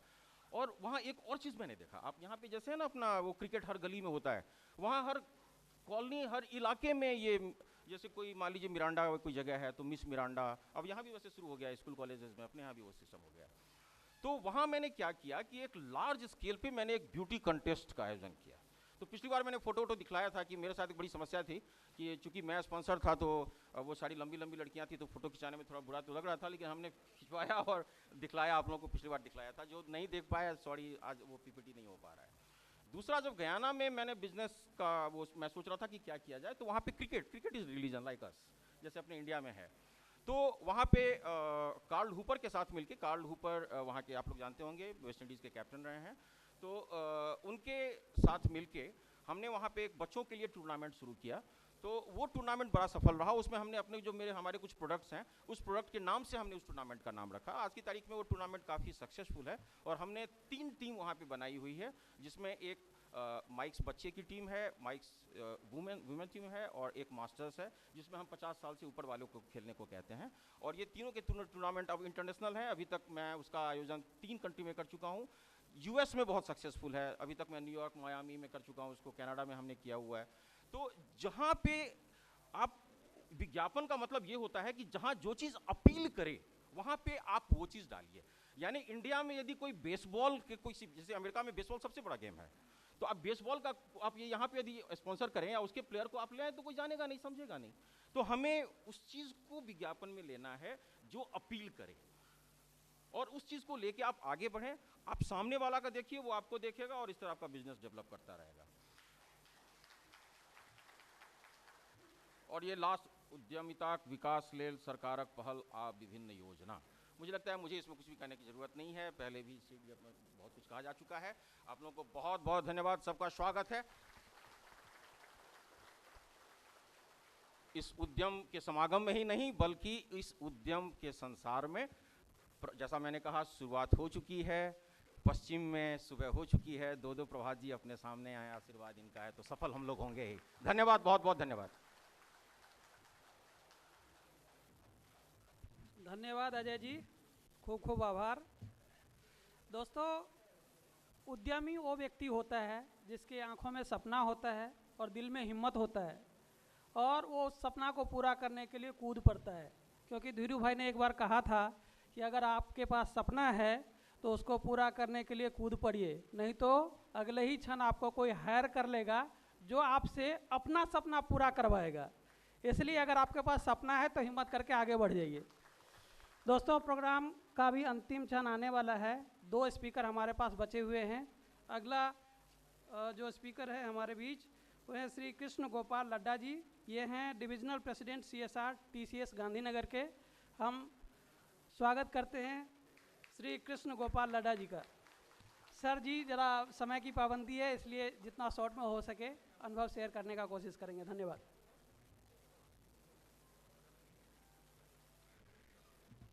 नमस्ते, आप सभी को प्रणाम। और मैं मूल राजस्थान का रहने वाला हूँ और गुजरात में अभी पिछले 5 साल से काम कर रहा हूँ और सौभाग्य से टाटा कंसल्टेंसी सर्विसेज के साथ पिछले करीब 13 साल से काम कर रहा हूँ। और 150 साल हुए हैं इस साल टाटा ग्रुप को और TCS को 50 साल। और उसमें मेरा काम है कॉरपोरेट सोशल रेस्पॉन्सिबिलिटी के अलग अलग प्रोजेक्ट्स जो हम लोग करते हैं देश भर में। तो उसमें मैंने करीब 6 अलग अलग राज्यों में काम किया है। गुजरात में, बिहार में भी कुछ काम किया है पटना से, और उत्तर प्रदेश, मध्य प्रदेश, राजस्थान, हरियाणा और ऑफ कोर्स गुजरात।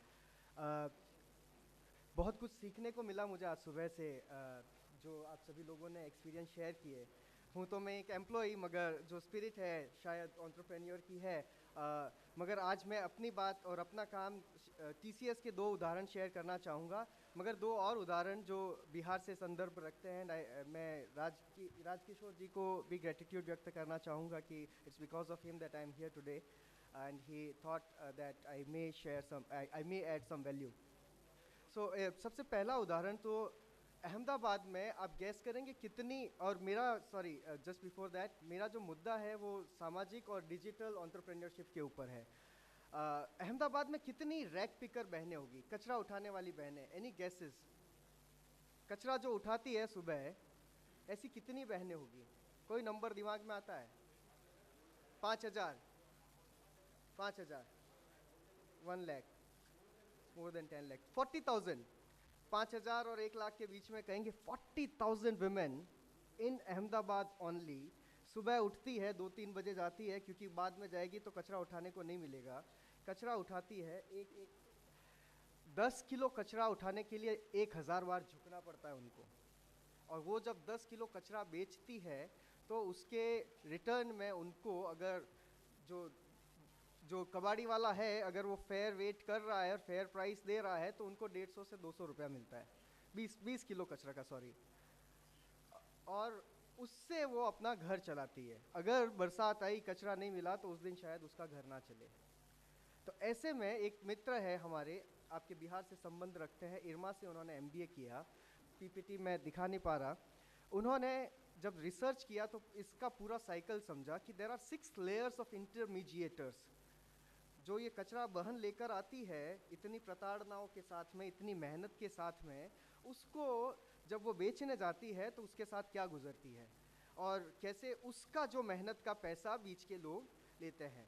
तो इस भाई ने सोचा कि यार इस काम को मुझे उठाना है, इसलिए भी क्योंकि एक तो पर्यावरण का विषय है, दूसरा ज़्यादा इसलिए क्योंकि इन बहनों को जो सही में पर्यावरण मित्र का काम करती है, मगर उनको कचरे वाली की दृष्टि से देखा जाता है, और उनके लिए इन्होंने काम करना चालू किया।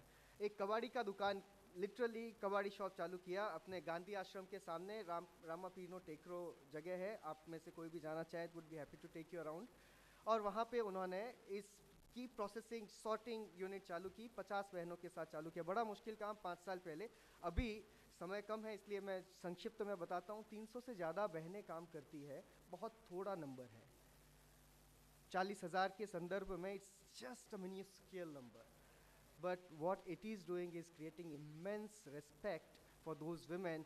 Even right now I am sharing about those women in front of you because of this initiative taken by पर्यावरण मित्र। इसकी ज़्यादा डिटेल्स चाहिएगी, would be happy to share. मैं 3 और कहानियाँ शेयर करना चाहूँगा।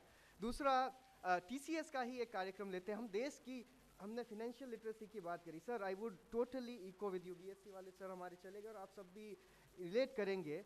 मैं बनिया हूँ बाय बर्थ, बट अभी इस काम में घुस गया, शायद कुछ फेर होता है दिमाग में। मगर एक चीज़ जो मुझे समझ में आती है कि जो हमारे स्कूल्स में या एजुकेशनल इंस्टीट्यूशन में हिसाब किताब की बात सिर्फ एग्ज़ाम में, बुक में लिखने के लिए ही करते हैं, बाकी है ही नहीं। और उसमें भी just imagine a lady who has never been to school. There are more than 30 million women, 30 crore women in India, 30 crore total population by record who are illiterate. Bihar की लिटरेसी रेट देख रहा था मैं 71% है, उसमें से 68% विमेन की है on records I am speaking, not reality. Reality is very different from record. जब उनको पढ़ना लिखना ही नहीं आता, अगर मैं अभी आप sir, I am sure you must be knowing some foreign language, if I were speaking और any of you would have been speaking and we were coming from छोटे से गांव से, तो कितना इन्फीरियरिटी कॉम्प्लेक्स होता. वही उन बहनों को महसूस होता है जब उनके सामने कोई जाके हिंदी में या इंग्लिश में एक शब्द भी बोले, अरे मुझे तो कुछ नहीं आता, जबकि दे आर, और उनकी जो जीडीपी में कंट्रीब्यूशन है अनफॉर्चुनेटली कैलकुलेट नहीं होता है, क्योंकि वो क्या करती है, घर काम करती हूँ, कुछ नहीं करती. उन महिलाओं को लिटरेट बनाने के लिए हमारी कंपनी टीसीएस ने आज से 20 साल पहले कंप्यूटर बेस्ड फंक्शनल लिटरेसी एक प्रोग्राम प्रारंभ किया. 9 भाषाओं में यह काम करता है और आज तक हमने 6 लाख से ज़्यादा महिलाओं को पढ़ाया है. और कैसे पढ़ाया, हमने टेक्नोलॉजी का उपयोग किया. उसमें डिजिटल भी आ जाता है कि टेक्नोलॉजी को और कैसे उपयोग कर सकते. तो सॉफ्टवेयर को हमने लैपटॉप के ऊपर इंस्टॉल किया. गाँव की एक कम्युनिटी की बहन को, एमपी में सर हमने 3-4 डिस्ट्रिक्ट्स में काम किया, या गुजरात में सेवा के साथ में, और संस्थाओं को पकड़ा, उनको बोला कि आप उस परिप्रेक्ष्य को, सामाजिक परिप्रेक्ष्य को जानते हैं, मैं नहीं जानता, वहाँ से जो काम करना चाहे उसको लेकर आइए, हम लोग उनको सॉफ्टवेयर में ट्रेनिंग करेंगे, ये लैपटॉप लेकर जाइए, पार्ट टाइम 2 घंटा आपको दिन में देना है, 2 से 3 घंटा, उसको यूज़ करके 50 घंटे में it is proven this software. Because मैं टेक्निकल डिटेल में नहीं जाता, बट सिंपल एग्जांपल लेता हूँ. क ख ग घ कितने को आता है, याद है पूरा, क से ज्ञ तक? हाथ देख रहा हूँ मैं, मुश्किल से 10 है, 50 ऐसे होंगे जो और होंगे, मगर मुझे पूरे अच्छे से नहीं आता, but I can read and right. Right. अब किसी निरक्षर को बोले कि यार ये क से घ तक तू रट ले, क्या काम का वो? तो हमने क्या किया, ये नेशनल लिटरेसी मिशन अथॉरिटी जो रिसर्च करती है, कोलैबोरेशन किया उनके साथ, और पहला पार्ट हिंदी में लिया, मकान, म क न आ की मात्रा, उसको डिजिटाइज कर दिया. जस्ट एक शब्द से वाक्य बन जाएंगे 30 से ज़्यादा. मामा का मकान, काका का नाक, मन का काम, एंड 40 से ज़्यादा शब्द बन जाएंगे बस. अब वो मैं उसको सिखाता हूँ तो उसकी लिटरेसी का इश्यू समाधान हो गया. और ऐसे ही फर्दर बिल्डिंग अप, एंड सामाजिक मुद्दों को हमने इसके साथ जोड़ा. सोशल, सो ऑलराइट, सो ये साक्षरता का हमने काम किया. और इसमें जब वो बहन डिजिटल लैपटॉप लेकर जाती है तो उसके कारण जो उसका खुद का डिग्निटी, किसी भी स्लम में या किसी भी गांव में जब वो एक लैपटॉप से बाकी लोगों को सिखाती है, जो सीखने वाली महिला है वो भी जब देखती है तो उसका भी सम्मान बहुत बढ़ता है. इसी को हमने एक स्टेप आगे लिया, क्योंकि समय मुझे 2 मिनट मिला है, टीसीएस की बात करूँगा. ब्रिज आईटी एक इनिशिएटिव है हमारा. हमने ऐसे ही गांव के एंटरप्रेन्योर्स ढूंढे. बिहार में नालंदा और मुजफ्फरनगर 2 डिस्ट्रिक्ट में हम लोग काम करते हैं. वहाँ पे उन सामाजिक कार्यकर्ताओं को, कार्यकर्ता भी नहीं, जो जिनमें थोड़ी सी ज़ील है, थोड़ा सा लीक से हटकर काम करने की का जज्बा है, 2 लैपटॉप दिए और ये सॉफ्टवेयर टीसीएस का दिया और कंप्यूटर एडेड लर्निंग का सॉफ्टवेयर इंस्टॉल कर दिया. उनसे कमिटमेंट मांगा, 2 साल तक हम आपको कुछ ऑनरेरियम देंगे, उसके बाद हम हाथ खींच लेंगे, आप में थोड़ा जज्बा है, आप इस काम को आगे लीजिए. अब वो बंदा क्या करता है, समाज में उस लैपटॉप को लेके पढ़ाता है, तो उसकी सीधे पीआर हो गई, डायरेक्ट कनेक्शन हो गया उस कम्युनिटी से. और बच्चों को स्कूल में पढ़ाता है तो बच्चों को डिजिटल लिटरेसी मिली. छोटे छोटे गाँव में जहाँ कभी कंप्यूटर देखा ही नहीं है, भी तो लॉक रखा है, वहाँ पे लैपटॉप से पढ़ा रहे. और ये बाकी का जो फ्री समय है वो इस कंप्यूटर के उपयोग से अपनी आजीविका का समाधान करते हैं. जैसे फिनेंशियल लिटरेसी का कार्यक्रम आया, या बैंक्स के साथ में जो बैंक मित्र होता है, ऐसे कार्यक्रम उन्होंने करना चालू किया. तो ऐसे करीब 300 जैसे social entrepreneur, bridge IT entrepreneurs हैं हमारे साथ. लास्ट उदाहरण मैं लूँगा, थोड़ा सा सामाजिक दृष्टि से है और अलग है. मैं साथ में लेकर नहीं आया, और आपके बिहार की ही एक बेटी है, मिथिला की. ये शायद किसी ने नहीं देखा होगा, इसको हम लोग सुनामी का बोलते हैं. ये एक डॉल है. जब सुनामी आई 2005 में चेन्नई में, तो सुनामी, जब कोई भी आपदा आती है तो रिसोर्सेज पहुंचाना बहुत मुश्किल काम नहीं है. और अभी fortunately because of technology everyone gets this awareness, मगर जो उसके थ्रू जा रहा है उसका जो मेंटल स्टेट है वो बड़ा, जब तक कंस्ट्रक्टिव काम में एंगेज नहीं होंगे तब तक वो दुविधा में रहेंगे. तो पोस्ट ट्रॉमेटिक स्ट्रेस को रिलीज करने के लिए इस बहन ने सोचा, उमा जो NIFT से ग्रेजुएट थी, उन्होंने कहा कि इन बहनों को गुड़िया बनवाते हैं, और उसका नाम रखा सुनामी का. और उनका उद्देश्य सिर्फ यही था कि इनको कंस्ट्रक्टिव काम में एंगेज करें। इससे क्या निकल कर आए, मुझे तो बस यही है कि वो बहन स्ट्रेस से निकल कर आएगी। और उन गुड़ियाओं को स्कूल्स में देना चालू किया। लोगों को थोड़ा नया लगा, मगर जो इससे जो स्पिरिट खड़ी हुई, इसके साथ में एक टैग लगाया कि ये जो बहन सुनामिका से निकली है उसने बनाया है, और ये सिंबल ऑफ होप बना। एक मुझे अभी लास्ट वीक ही मैं उनसे मिला और उन्होंने शेयर किया कि एक बहन अपने आप को सुसाइड करके मारना चाहती थी। उसने जब ये टैग देखा तो उसे लगा कि जब सुनामी का जिसने सब कुछ अपना खो दिया वो बहन ऐसा कंस्ट्रक्टिव बनाती है कुछ, तो मैं क्यों अपने आप का जीवन लेना चाहती हूँ। She saved herself. ऐसी 5 मिलियन 50 लाख सुनामिकाज have been shipped in 54 countries. UNESCO में, उमा ने UN में ये इसका स्पीच दिया। अब मैं ये विचार इसलिए शेयर कर रहा हूँ क्योंकि जो एंटरप्रेन्योरशिप है, ये जो कीड़ा है, ये अलग अलग तरीके से घुसता है। सिर्फ एक पैसा तो उसका बाई प्रोडक्ट है, और ये 5 मिलियन जो शिप हुई ऑल अक्रॉस द वर्ल्ड, उसमें एक भी पैसे का उसकी कोई प्राइस नहीं है। आप बाजार में खरीदने जाएंगे तो नहीं मिलेगी, देयर इज़ नो प्राइस। सो जो कीड़ा है, और जो सर आपने शेयर किया कि जो जज्बा है, जो कमिटमेंट है, और जो कंपैशन है, करुणा है, जो अंदर से जो निकल कर आता है, मुद्दा कुछ भी हो सकता है, अगर हमारे दिल से वो जुड़ा है तो उसको हम लोग आके लेकर जा सकते हैं। So with that I would like to conclude and would like to thank all of you for paying your kind attention. सुनना बहुत बड़ा प्रेम का काम है। आपने इतना प्रेम से, धैर्य से सुना, सुबह से यहाँ बैठे हैं। एक बार फिर आप सभी को प्रणाम और आभार।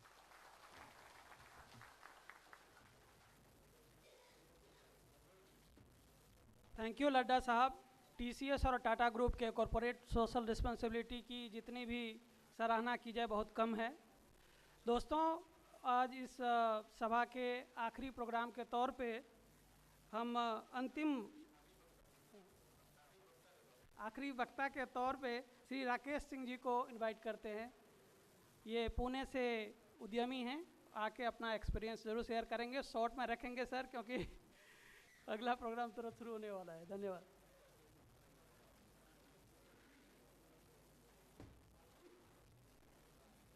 नमस्कार। दोनों संस्थापक संस्था जे ऑर्गेनाइज केलथि तिनका धन्यवाद, और जे आयोजक छथि तिनको धन्यवाद। हम सबसे पहले ई अहाँके वादा अछि जे हम एकदम विदिन टाइम कंप्लीट करब, या तो टाइम बाउंड डिलीवरी लेल हमर आदत बनि गेल अछि।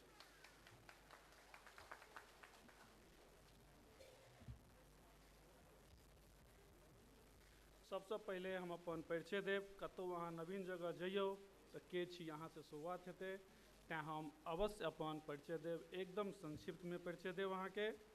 हमर नाम अछि राकेश कुमार राठौर। हम दरभंगा जिलाक कोरिगम्मा ग्राम, निमैठी पंचायत, बहेरी ब्लॉक से छी। हम एक मैकेनिकल इंजीनियर छी। अहाँके बेस बताबै छी तो ओहिसँ प्रेरणा या आगे किछु हमर अनुभव काज हेतै तो हमरा बड़ा नीक लागत। हम मैकेनिकल इंजीनियर छी। मैकेनिकल इंजीनियरिंग केला के बाद हम specialization in manufacturing process from National Institute of Foundry and Forge Technology से हम कंप्लीट केलहुँ। हम मटेरियल्स मैनेजमेंट में MBA छी। हम चार्टर्ड इंजीनियर छी। ई सब के भेला के बाद हम जखन नेशनल इंस्टीट्यूट में छलहुँ तब अपन ओतुका सपना रहै छलै जे एक फोर्जिंग इंडस्ट्रीज के वर्ल्ड के जे टॉप इंस्टीट्यूट छै, टॉप कंपनी छै, ओतऽ नौकरी भेटै। सएह संदर्भ में हम पुणे एलहुँ नौकरी करै लेल। लेकिन 2 वर्ष में हमरा समझ में आबि गेल जे ई प्राइवेट सेक्टर जे छै, ई नौकरी जे छै, नौकरी नहीं, बिजनेस करबाक छै। हम मिथिला से एलहुँ यऽ, मिथिलाक पानि, मिथिलाक भोजन सब किछु केने छी। ई हमरा अंदर से आयल। अंतर्राष्ट्रीय मिथिला महोत्सव अवसर पर आइ हमर अनुभव व्यक्त करे के मौका भेटल। एहि लेल बहुत बहुत सुअवसर भेटल, हम धन्यवाद व्यक्त करै छी।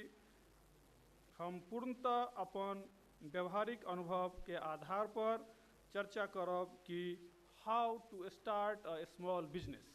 हमर बोलनाइ, हमर अनुभव शेयर करनाइ एकदम टू द पॉइंट सटीक रहत। हम मिथिला से आयल छी, जेना कि श्रीमान कहलखिन जे खो मंगला पड़ल रह। सही में आइयो हमरा वो दृश्य देखा दैया, खास कर जखन गाम जावे छी उ अखनो ओतऽ ओहिना छै, खो मंगला पड़ल रह। अहाँ देखियो तो 4 आदमी छथिन, 5 आदमी पेपर पढ़े छथिन, कोई अगर काज लेल धरफड़ा के जाए ओ कतऽ जाइ छ, ए महाराज बैसऽ, कतऽ जेबऽ, अखन हेबे करतै काज, नहीं बंद हो जेतै बैंक, अखन बड टाइम छै, बैसऽ। तो एगो काज में जाइ छलखिन, तिनको रोकि लेलखिन। तो उ सब दृश्य जे छै ने से हमरा अंदर से एकदम रिवॉल्यूशनरी, ई की छै यौ, दुनिया कहाँ जा रहल छै, हमर मिथिला कतऽ छै। तो कम से कम हम अपना लेल तो पहले करी, तखन देखल। तो हम how to start a business, एकदम हम टू द पॉइंट और जल्दी से जल्दी अहाँके करता, यानी how to start a business अर्थात छोट उद्योग कोना प्रारंभ कयल जाए, एहि पर हम एकदम आयब। हम जीरो से आबि कऽ आइ पूना में एक सफल बिजनेस करै छी।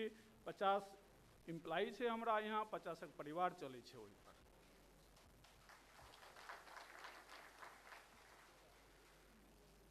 उद्योग प्रारंभ करबा से पहले आवश्यक अछि जे कोन प्रकारक उद्योग प्रारंभ कयल जाए, कोन तरहक व्यवसाय प्रारंभ कयल जाए। Now let us proceed. First of all, what is business, business की छै, हम पहले एहि पर आयब। एक बिजनेस के हम परिभाषा बड़ा मजाकिया रूप से देब, लेकिन ओकरा अहाँ अगर प्रण बना लियो तो बड़ उपयोग हेतै, मिथिला कहीं से कहीं जेतै। मिथिला मी मैनेजमेंट ऑफ इनोवेटिव आइडियाज, मी यानी management of innovative ideas, THI thought, intelligent and law, मतलब मिथिला के अर्थ भेल management of innovative ideas through intelligent law. हम एक कहबाक चाहै छी जे अहाँ एकरा ट्रांसफॉर्म कऽ सकै छी जे मिथिला इज अ बिजनेस। अहाँ जखन अधिकतर लोग एहि रास्ता पर जेबै तहन ई हेतै, अखन कहै छियै जे मिथिला इज अ बिजनेस, बाद में हेतै बिजनेस इन मिथिला।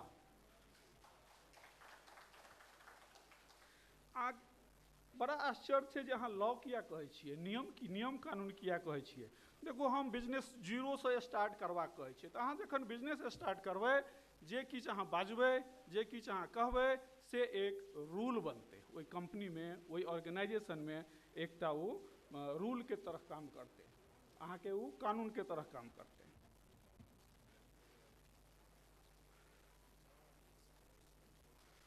तखन स्मॉल बिजनेस, छोट बिजनेस की छै, हम स्मॉल स्केल बिजनेस के चर्चा करब। What is a small business? A small business is just like a newly born baby. J baby किछु नहीं बाजतै, ओकर पेरेंट्स के सब किछु करबाक छै, पेरेंट्स के ध्यान रखबाक छै। छोट बेबी के, छोट बच्चा के कखनो अचानक किछो जरूरत पड़ै छै, यानी हमेशा अहाँके तैयार रहऽ पड़त ओकरा मदद करे लेल, ओकरा ऊपर उठबै लेल। सॉरी हम भूल गेल छलहुँ जे हिंदी में बाजबाक छै ज़्यादा। छोट बच्चे को आप बड़े करने के लिए हमेशा सहयोग देने की आवश्यकता है, और उस तरह से देंगे तो बिजनेस आगे बढ़ेगी। इसमें कई स्टेप्स हम लिए हैं, जैसे can I do a business, कि हम बिजनेस शुरू कर सकै छी। उसके बाद आएगा selection of business, what may be types of business, once business is started, how to run, how to success in business, analysis of business, self discipline and growth of business। इस सब पर हम जैसे से चर्चा करब। Can I do a business, answer हेतै दुइएटा, either yes और नो। तेसर कोनो आंसर नहीं भऽ सकै छै। Answer will be yes if work is of my interest. अगर काम आपके इंटरेस्ट का है तो आंसर यस ही होगा। अगर आंसर नो है, काम हमारे इंटरेस्ट का नहीं है, तो वो आंसर नो होगा, अगर हमारे इंटरेस्ट का नहीं है। ऐसा हम ई कहै लेल चाहै छी कि सिलेक्शन ऑफ बिजनेस उस आधार पर किया जाए, सिलेक्शन ऑफ बिजनेस उसके आधार पर किया जाए जिसको मैन्युफैक्चरिंग से इंटरेस्ट है मैन्युफैक्चरिंग में जाइए। अगर आपको टूर्स ट्रैवल्स इसमें इंटरेस्ट है, भारत की पूरे भारत के दर्शनीय स्थान का आपको अनुभव है, वर्ल्ड वाइज अनुभव है, आप टूर्स एंड ट्रैवल्स का बिजनेस कीजिए। तो एक बार अहाँ के डिसाइड भ गेलै कि यस बिजनेस करबाक छै, अहाँ ओहिमे ओहि फील्ड के चयन करियौ जाहिमे अहाँ के इंटरेस्ट यऽ, तखन सफलता के तरफ अहाँ कदम बढ़ा रहल छी, ई एकदम निश्चित हो जायत। जिनको टीचिंग में इंटरेस्ट है टीचिंग कीजिए, जिनको ट्रांसपोर्ट में एक्सपीरियंस है ट्रांसपोर्टेशन का काम कीजिए, जिनको सिलाई बुनाई में इंटरेस्ट है सिलाई बुनाई का काम कीजिए, जिनको ब्यूटिशियन का काम में इंटरेस्ट है ब्यूटिशियन का काम कीजिए, जिन महिलाओं को और इनको पकवान बनाने में इंटरेस्ट है पकवान बनाने का काम कीजिए, अचार बनाने का काम कीजिए, पापड़ बनाने का काम कीजिए। हम जीरो से बिजनेस स्टार्ट करने की बात कर रहे हैं और उसको बड़ा लेने का संकल्प लेना है। So speak out, break your boundaries, speak out, break your boundaries. घर में बैठे की करबे की बिजनेस करबे, तो ऐसे अहाँ के बिजनेस करे के इच्छा शक्ति पहले होबाक चाहिए, बिजनेस करने की इच्छा होनी चाहिए। लेकिन प्रश्न आता है कि इन्वेस्टमेंट, बिजनेस करने के लिए पैसा कहाँ से आएगा? मैं कहता हूँ business is not totally related with पैसा, नॉट विथ मनी। बिजनेस शुरू करने के लिए केवल पैसा की ही जरूरत नहीं होती है, इसीलिए हम बिजनेस को 3 कैटेगरी में डिवाइड करते हैं। बिजनेस प्रारंभ करने के लिए 3 कैटेगरी हो सकता है। Business is to manage, business manage करवाक छै, खाली पैसा से बिजनेस नहीं हेतै। Business without money, business with a small money, and business when there is a money is not the problem. Business without money, बिना पैसा के कोई बिजनेस भ सकै छै, बिना पैसा के भी बहुत बिजनेस शुरुआत कयल जा सकै छै। जैसे टीचिंग, योगा, ये सब के अहाँ जखन बिजनेस शुरू करबै तब कोई पैसा के जरूरत नहीं छै। अहाँ जखन छोट स्मॉल बिजनेस जब मनी कम है तो अहाँ उसमें आप क्या कर सकते हैं? बिजनेस के लिए प्री स्कूलिंग शुरू कर सकते हैं, प्री स्कूलिंग शुरू कर सकते हैं और छोटा छोटा उत्पादन का काम कर सकते हैं, खाने पीने की वस्तुएं बना सकती है। उदाहरण के तौर पर मिथिला के अचार, मिथिला के पापड़, कहीं ओहन स्वाद नहीं भेटत अहाँ के। तो स्मॉल बिजनेस ओहि तरह से अहाँ कयल जा सकै छियै जखन मनी थोड़े इन्वेस्ट भ सकै छै। And when there is a lot of money and you have to start business, risk is high. Risk is very very high. अहाँ के एकदम कैलकुलेटेड रूप में बिजनेस करे पड़त कि business short term plan, long term plan बना के ही बिजनेस करियो। शॉर्ट टर्म में इन्वेस्टमेंट के लिए तो ओकर की रिजल्ट भ सकै छै, बहुत आवश्यक छै, नहीं तो बड़ नुकसान भ सकै छै ओकर। अगर अहाँ के कोई एक्सपीरियंस नहीं है और लॉट ऑफ मनी से बिजनेस स्टार्ट करवाक छै तो अहाँ के ओहि में जइयो। You have to go for the types like trading type के काम अहाँ के ज़्यादा सूट करत कि क्या ट्रेडिंग किया जा सकता है, उसमें भी जिस क्षेत्र में इंटरेस्ट है आपको उस क्षेत्र में जाइए। हार्डवेयर में इंटरेस्ट है, हार्डवेयर में जाइए। फिटिंग्स के इसमें जाइए, मिल्क प्रोडक्ट्स में जाइए। ये बिजनेस शुरुआत करने की बात है। बिजनेस जब एक बार बड़ी हो जाए, बिजनेस जब चलने लगे तो उसको बड़ा करने में भी बहुत सारा सावधानी देनी पड़ती है। Once business is started, how to run it, system टू क्या क्या करना पड़ेगा जब एक बार बिजनेस स्टार्ट हो गया। तो बिजनेस जब एक बार स्टार्ट हो गया, शुरू हो गया, तो उसको रन करने के लिए सब प्रिंसिपल बनाना चाहिए। सक्सेस इन बिजनेस, हर एक बिजनेस में सक्सेस और अनसक्सेस है। हर एक बिजनेस में सक्सेस और अनसक्सेस है, ये हमने भी देखा है अपने 25 साल के अनुभव में। इसीलिए प्लान करके बिजनेस कीजिए। Plan your work on your plan will work. इस बिजनेस का एनालिसिस भी बहुत ही जरूरी है। जब एक बार बिजनेस शुरू हो जाए तो बिजनेस का एनालिसिस भी जरूरी है। बिजनेस होने के बाद सेल्फ डिसिप्लिन आवश्यक ही नहीं बल्कि बहुत ही अत्यावश्यक है। रूटीन फॉर ऑल एक्टिविटीज़, जब बिजनेस प्रारंभ हो गया तो हर एक चीज़ों के लिए रूटीन होनी चाहिए उसको। मेंटेन, क्वालिटी मेंटेन, जब इस पर बिजनेस शुरू हो गई, आगे बढ़ाने के लिए क्वालिटी मेंटेन कीजिए, ISO certification, better marketing and quality certification, ये सब चीज़ें बिजनेस को आगे ले जाने के लिए मदद करनी चाहिए। और मुझे लगता है कि समय का बहुत ही शॉर्टेज हो रहा है। लास्ट हम एक बात अहाँ के कह लेल चाहब कि कोई काम नहीं है मुश्किल अगर हो इरादा पक्का, लेकिन इस इरादे के लिए योजनाबद्ध रूप से काम करना बहुत आवश्यक है, तभी हमारा बिजनेस आगे जा सकता है। उसमें मिथिला में बिजनेस शून्य पर है, ज़्यादा नीचे शून्य पर है। आजकल के बच्चा सब भी बड़ा होशियार हो भ सकै छै कि बहुत बच्चा अहाँ के कहत एते बड़का इंफ्रास्ट्रक्चर मिथिला के लोग सहायता लेल तैयार छथिन, सब क्षेत्र के जेना प्रभात जी और बाकी लोग सब कहलखिन जे ई उपलब्ध छै। तऽ बच्चा के अहाँ के ई भ सकै अगर सेंटिमेंट्स माइंड से लिया तो मिथिला करैत छी, मिथिला करैत छी, किछु मिथिला करैत छी, ई मिथिला के लेल किछु नहीं अहाँ करैत छी, किछु नहीं अहाँ सब करैत छी। अगर अहाँ करबै मिथिला लेल आइ अगर बिजनेस के नींव डालबै तखने काल्हि जाकर बिजनेस बहुत बड़ा होत। और ई संकल्प लिया कि हम व्यवसाय करब, लघु व्यवसाय करब। एहि के साथ हम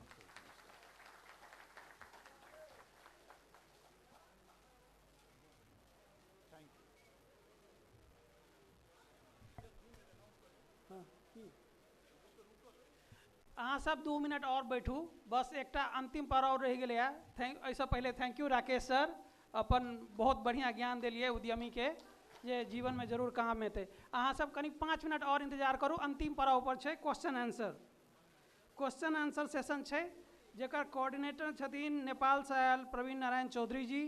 ई क्वेश्चन पूछथिन और हुनकर जवाब देथिन श्री प्रवीण द्वारी जी और डॉक्टर संत चौधरी जी। तो हम आप माइक सौंपे छियन श्री प्रवीण नारायण चौधरी जी के। एक बार जोरदार ताली से इनका स्वागत करियो। गुजरात से पूरा इंडिया से ताली की आवाज नेपाल तक पहुँचे। बहुत बहुत धन्यवाद पूर्व उद्घोषक ललित जी, मंचासीन समस्त जीवित विद्यापति कह के हम सब गोटा के प्रणाम करै छी। विद्या धनम सर्वधनम प्रधानम के मूल मंत्र के हम सब जे छै अध्येता और मान्यता देनिहार मिथिलावासी। वास्तव में अजुका ई कार्यक्रम जे छै जेना पूर्व वक्ता विशेषज्ञ कहलखिन जे पश्चिम से सूर्य उदय भेल, तो सच में आर्थिक विषय के विमर्श एहिठाम से शुरुआत भेल है। आइ धरि एतेक रास 22टा 23टा अंतर्राष्ट्रीय मैथिली सम्मेलन डॉक्टर धनाकर ठाकुर जी के अगुवाई में, डॉक्टर बैद्यनाथ चौधरी बैजू जी के अगुवाई में सेहो कैटा 16टा 2003-4 से कैटा अंतर्राष्ट्रीय मैथिली सम्मेलन 22 और 23 दिसंबर हरेक वर्ष भ रहल अछि। लेकिन आर्थिक विषय पर पहिल बेर एहिठाम चिंतन भेल, तो ताहि हिसाब से वास्तव में सूर्य पश्चिम से उदय भेल।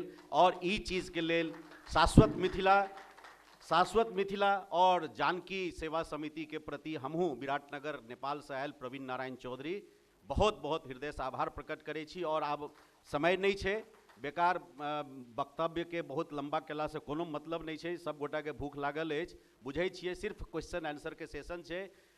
वास्तव में हम सब बहुत उपयोगी बात सब सुनलहुँ, बहुत रास बात बुझलिए, but how far it is going to be a practically success, there is a very big question. कतेक सक्सेस हेतै? सिर्फ बात कऽ लेलासँ, कार्य योजना के निष्पादन जमीन पर नहीं केला से कते सक्सेस हेतै? कि बिहार राज्य एहिसँ पहले एहिके लेल अभियान नहीं चलेलकै? कि भारत सरकार एहिके लेल कैटा अभियान नहीं चलेलकै? कि कैटा उद्यमिता विकास योजना नहीं चलल छै?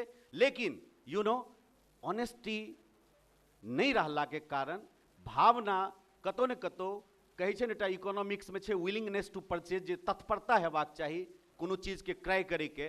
तो तई चीज के प्रति मात्र भावना में हम सब सेंटिमेंटल टॉक्स में यदि कोनो बात राखै छी और वो चीज के जमीन पर निष्पादन ढंग से नहीं करै छी तो समस्या छै। हम सीधे चलै छी, मिथिला में उद्यमिता के स्वरूप में आत्मनिर्भरता के दर्शन से शुरू करै छी अयाची मिश्र के वो 1.25 कट्ठा जमीन या कतेक जमीन हुनकर छलनि, आ जे जमीन में वो अपन नीड्स के, अपन डिमांड्स के ततबे ओ लिमिट कऽ लै छथि जे ओतबी जमीन में अपन उद्यम से ओ अपन जीवन के सेल्फ रिलायंस, आत्मनिर्भरता प्रदान करै छथि। ओहन व्यक्ति के अयाची के सलाम करैत हम आगू बढ़ै छी और आबै छी अपन घर के उखैड़ से लऽ के, ढेकी से लऽ के, ओ जांत से लऽ के, हरेक चीज जे हमर सबके घर के चिपड़ी पाथे वाली महिला से लऽ के, घास काटे वाली महिला से लऽ के, पत्ता खरेड़ के अन्निहार महिला से लऽ के, खेत में अपने से सारा काज कऽ के, एतेक रास उद्यम के उद्गम बिंदु मिथिला, आ तै मिथिला के हम निवासी आइ दर दर भटकि रहल छी, अलग अलग राज्य में जा रहल छी। तऽ ओहि चीज के याद करैत हमरा बहुत उम्मीद अछि जे अजुका ई सम्मेलन मिथिला के बहुत पैघ वरदान देते। और ओहिठनका जना आईसी एखन जे डॉक्टर रामनाथ प्रसाद जी बड़ा सुंदर रखलखिन विषय, ओहिसँ सबसे पहले अहाँ सबके बेनिफिट हुए और तकर बाद पूंजी निवेश मिथिला तक पहुँचे, जन जन तक ओहि विकास हुए। अयाची फाउंडेशन के एकटा परिकल्पना हम सुनने रही, ओकरो सफलता भेटे, ई सारा शुभकामना दैत हम सीधे प्रश्न दिस चलै छी। आदरणीय डॉक्टर संत कुमार चौधरी जी के उपस्थिति के पहले प्रणाम करैत हुनके लग जाइ छी, हुनकासँ पुछबनि। वो बहुत पैघ, अपनो बहुत पैघ इंटरप्रेन्योरशिप में बहुत पैघ महारत छनि, हुनकर बहुत नाम हम सुनने छी, दर्शन पहिल बेर भऽ रहल अछि। तऽ हुनके लग चलै छी जे उद्यमिता विकास के मौलिक स्वरूप, उद्यमिता विकास के मौलिक स्वरूप से विश्व बाजार के केहन जुड़ाव संभव छै, मिथिला के मौलिक जे उद्यमिता छै तकरा से हम सब विश्व के बाजार के की फायदा दऽ सकै छी। हमर प्रश्न सीधा। बहुत बहुत आभार। मिथिला से अगर जोड़ा तो हम वो पंकज उधास के जे गाना छन, गीत छन एकटा, तिम्हर लऽ चलब, चिट्ठी आई है चिट्ठी आई है। हम सब पहले गांव दिस चली, सब आदमी भागबे करबे, हरदम कहबे जे हमर मिथिला में किछु छैहे नहीं, तो ई केना हेतै। बात करबे मिथिला के, लेकिन मिथिला में जतेक उपलब्धता छै तकरा सदुपयोग करे अगर हम सब शुरुआत करबे तो हम की नहीं दऽ सकै छियै। हमरे सबके कहल है जे मांगू हुनके से जे दऽ देत खुशी से। वाह। आ दै के छै, दाता दै छै, तो हम सब तो सब दिन से दाता रहलौं। विद्या विद्या ददाति विनयम, विनयम ददाति पात्रत्वम, पात्रत्वम धर्मापनोत, धनात धर्मः ततः सुखम। विद्या जतऽ छै ततऽ पात्रता हेतै, पात्रता हेतै तो धनो हेतै, आ धन हेतै तो धर्म और सुख हेबे करतै। तो विद्या तो हमरा ओहिठाम छलै है। हमरे 5 वर्षक बालक मिथिला भूमि के कहने छथिन, बालो हम जगदानंद नमे वाला सरस्वती, अपूर्णे पंचमे वर्षे।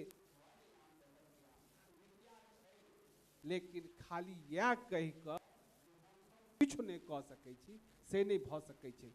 चलू हम सब मिथिला हमरा सब लेल रास्ता देख रहल है, हम सब ओतऽ जाए, हम सब चार्टर प्लेन से उतर के एक बेर बैलगाड़ी पर से हो चली।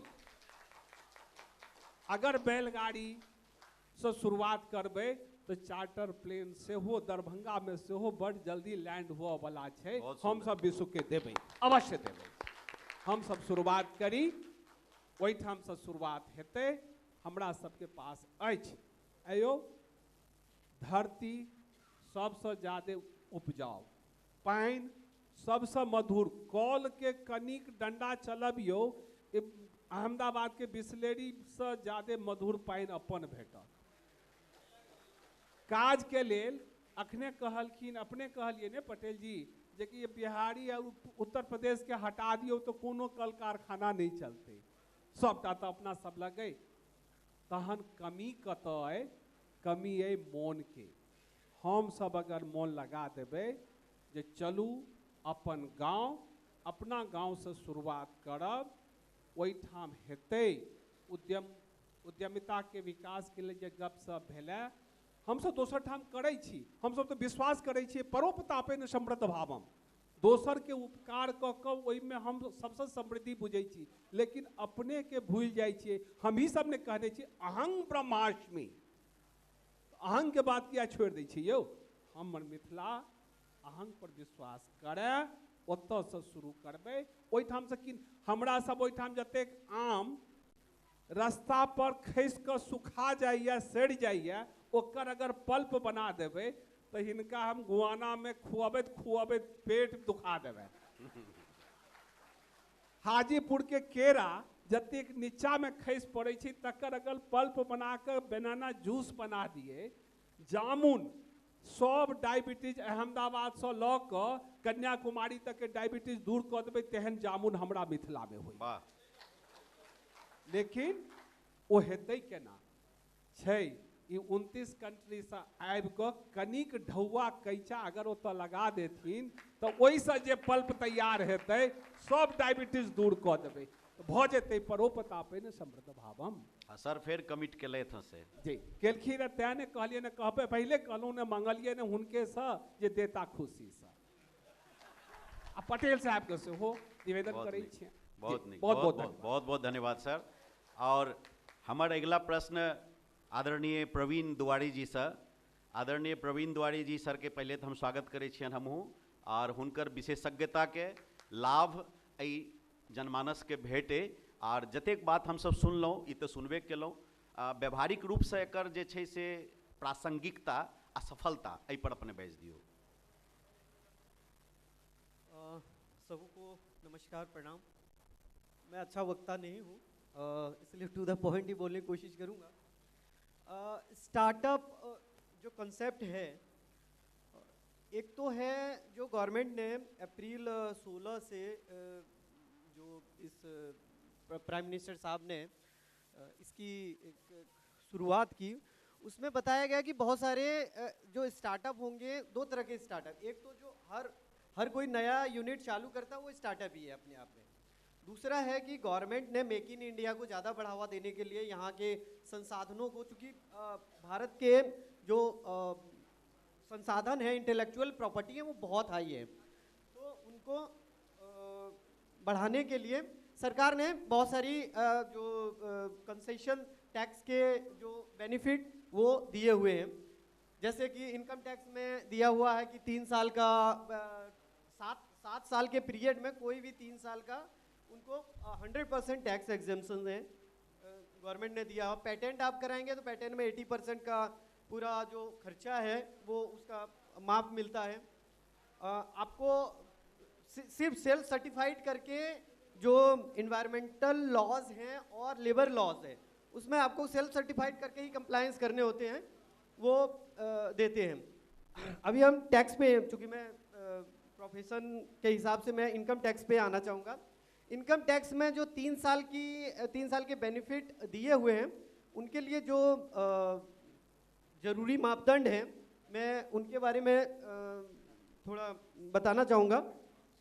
इसमें है कि इनकम टैक्स की बेनिफिट लेने के लिए आपके स्टार्टअप को या तो कोई कंपनी होना चाहिए या LLP होना चाहिए। ऐसे आप पार्टनरशिप भी बना के कर सकते हैं, पर कंपनी LLP होगा तो ही आपको टैक्स के बेनिफिट मिलेंगे। वो आपका रजिस्ट्रेशन 1 अप्रैल 2016 के बाद का हुआ हो। और तीसरा जो बेनिफिट उनका जो रेस्ट्रिक्शन है, वो किसी भी साल में 25 करोड़ से ज़्यादा का आपका टर्नओवर नहीं गया हो। तो ये सारी चीज़ें होने के बाद आपको एक जो डेवलपमेंट, जैसे कहते हैं innovative development, deployment, commercialisation of new product, उसको डिफाइन करने के लिए इंटर मिनिस्ट्रियल बोर्ड को पावर दिया है कि वो आपको एक सर्टिफिकेट देंगे। उस सर्टिफिकेट को भी प्रोड्यूस करना होता है टैक्स बेनिफिट लेने के लिए। अब दूसरी ओर हम जाते हैं कि स्टार्टअप है, तो स्टार्टअप अगर आपका इनोवेटिव नहीं भी है, आप जनरल भी स्टार्टअप कर रहे हैं, तो उसके लिए भी हर एक स्टेट और गवर्नमेंट, सेंट्रल गवर्नमेंट भी, और हर एक स्टेट इंसेंटिव देती ही। जैसे गुजरात की मैं बात करूं तो गुजरात में आप कोई भी नई यूनिट लगाते हैं तो उसमें क्या है, state government tax interest benefit provide करती है। GST वैट का पहले होता था, अभी GST का आ गया, GST की बेनिफिट होता, इलेक्ट्रिसिटी की बेनिफिट होता। इसलिए ये कोई ना सोचे कि अगर स्टार्टअप वहाँ से अप्रूव नहीं हुआ तो अभी आपके बहुत सारे जो बेनिफिट्स हैं वो अवेलेबल हैं, ठीक है। बहुत बहुत धन्यवाद सर। और एकटा प्रोटोकॉल में तो आप दुएटा वक्ता छलथि, लेकिन हमरा नजर पड़ि रहल छथि एहिठाम अपने सबके नीक लागत हुनकर परिचय करबै छी। मिथिला गृह उद्योग, एक व्यक्ति दिल्ली में रहि के प्राइवेट नौकरी करैत अपन जीवन बहुत दूर तक लऽ गेला, और जखन ई मैथिली भाषा, मिथिला संस्कृति, मिथिला के उद्यमिता आदि के बात राजधानी में जखन चर्चा चलै छै तऽ ओहि सब चीज से उत्साहित भऽ के पुस्तक मेला के संग संग मिथिला गृह उद्योग के परिकल्पना कऽ के अदौरी, तिसियौरी, चरौरी जे अपना सबके विशिष्ट परिकार अछि, जे घर में बनैत रहे, ओकरो हाइजेनिक वैल्यू, न्यूट्रिशनल वैल्यू एहि पर साइंटिफिक लोक कहे के मतलब हुनकर सबके मत बेसी हमरा से नीक कहि सकत, तऽ ओहन व्यक्तित्व हमरा सबके बीच में हम देखलहुँ। हुनका प्रणाम करै छी। अमरनाथ मिश्र, हुनका से चाहब जे अपन अनुभव बड़ा खुल के संक्षिप्त में, सबके भूख लागल छनि बात बुझैत अपने। आभार प्रयोग, सब गोटे के प्रणाम करै छी। और विषय वस्तु जे छै से मिथिला गृह उद्योग के संदर्भ में हम दू शब्द कहऽ चाहब। आबि जाओ, मंचे पर आबि जाओ, कोनो बात नहीं है, अध्यक्ष महोदय के आदेश से। जी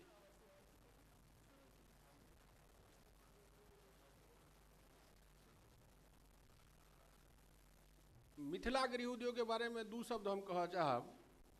ये दरअसल में हमरा सब दिल्ली में रहे छी पिछला 20-25 साल से। 93 में हम दिल्ली में एलहुँ, तो ओहिठाम जे छै से लगभग 2000 ईस्वी में हम सब नौकरी करऽ लगलहुँ, प्राइवेट नौकरी। तो शुरुआत भेलै नौकरी जे छै से हम खाइए पीबे वाला कंपनी में हमरा नौकरी के शुरुआत भेटल, ओ राजधानी फ्लोर मिल लिमिटेड में हम जे छै चना दालि और बेसन में। तो ओहिसँ शुरू केलहुँ, चलि गेलहुँ नमकीन वाला फैक्ट्री में, नमकीन में बेसन लगै छै। तो मतलब जतऽ ततऽ, मतलब जेना कि हम पंजाब के मार्केट केलहुँ, राजस्थान के मार्केट केलहुँ, वेस्टर्न यूपी के केलहुँ, उत्तरांचल के मार्केट केलहुँ, दिल्ली के मार्केट केलहुँ। तो सब ठाम के सामान हम देखै छलियै अमेरिका के छै से सेहो बिकाइ छलैए, आ गुजरात के ठेपला ढोकला सेहो बिकाइ छलै, बड़ा पाव छोटा पाव बम्बई के। लेकिन हमरा सबके कोनो भी वस्तु जे छै कतौ नहीं भेटै छलै। तऽ कनिक जे छै से हमरा होइ छलै कि जे गामक जे अचार होइतै, अपना सबके जे वाला जे भेटतै तऽ लोक सब कीनतै। तहिना होइ छलै कि अदौरी, तिसियौरी, कुम्हरौरी, मुरौरी, चरौरी, दनौरी, तिलौरी, ई सतुआ जे छै जे ओ बढ़िया क्वालिटी वाला जे अपना सबके सतुआ होइ छै, जे 72 घंटा के प्रोसेस में बनै छै, ओहि प्रोसेस में यदि सतुआ हेतै तो गारंटेड जे छै से हेल्दी सेहो होइ छै, आ ओ जे छै से अहाँके उपलब्धे नहीं छै। तो कतौ नहीं देखिए। तो अहिना मिथिला मैथिली के लऽ कऽ जे छै से धरना प्रदर्शन में गेल रही, तो देखलिए जे ओ ई के छै तऽ अखिल भारतीय मिथिला राज्य संयुक्त संघर्ष समिति, ई के छै तऽ मिथिला राज्य संयुक्त संघर्ष समिति, ई के छै तऽ मिथिला राज्य निर्माण सेना, ई के छै तऽ मिथिला स्टूडेंट यूनियन। तो हमरा सब जे छै से ओहि दिना जे गेलहुँ तऽ देखलिए जे ई अध्यक्ष छथिन, ई ओहि अध्यक्ष, सबटा अध्यक्षे देखेला। वही दिना निर्णय लेलहुँ कि जे भाई मिथिला के लिए राज्य के मांग करे के लिए तो बहुत आदमी छथिन, तो विकास के लिए किछु काज करी, जैसा कि सबसे पहिने अपनो रोजी रोटी भेटे, आ दोसरों के यदि संभव हेतै तो प्रयास करबै जे रोजी रोटी भेटे। तो एही से सोचलिए। दोसर बात एकटा हम अपना जीवन में देखलिए जे किछु नया आइटम जे छै से यदि मार्केट में अहाँ इन्वेंट्री करै छियै तो ओकर मेहनत तो बड़ होइ छै, लेकिन ओकर ग्रोथ होय के संभावना बेसी होइ छै। तो तें हम सबसे पहिने इएह देखलिए जे गामक अचार, अदौरी, तिसियौरी ई सब जे छै से कदाचित जे छै से एकटा नया इन्वेंट्री छै, एकरा लग में कोनो कम्पिटिटर नहीं छै, एकरा मार्केट बनाबऽ पड़तै। तो ताहिमे जे छै से हम अहाँके ओकरा शुरुआत कऽ देलिए।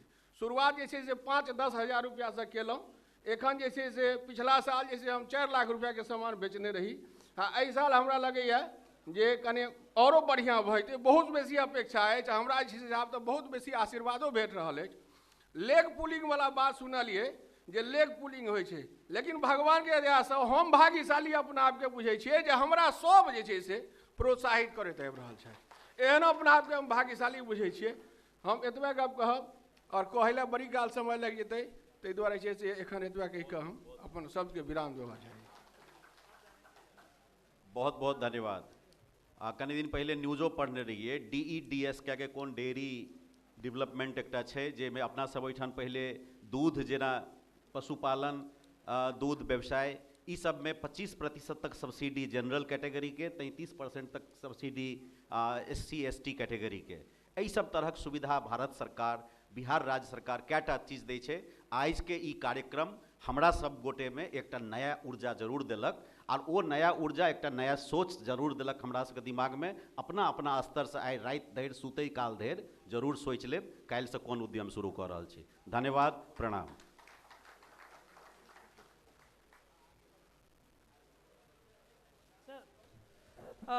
Thank you Praveen ji. Sir बस 2 मिनट और पेशेंस राखू, एते देर रखलो मैं तब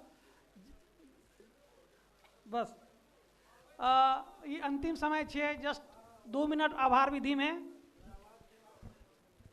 शाश्वत मिथिला फाउंडेशन माँ जानकी विशेष रूप से आभार व्यक्त करना चाहे छी अपन चीफ गेस्ट श्री प्रभात झा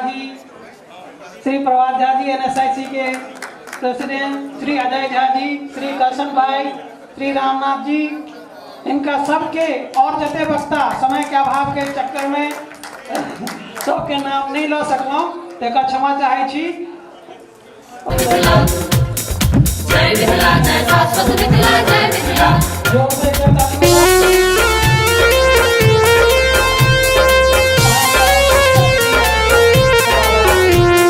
जय मिथिला, जय शाश्वत मिथिला, अभिनंदन सारस्वत मिथिला। जय मिथिला, जय शाश्वत मिथिला, अभिनंदन सारस्वत मिथिला। अवनी अवतारली जगदम्बा, वंदन कोटि कोटि सत मिथिला।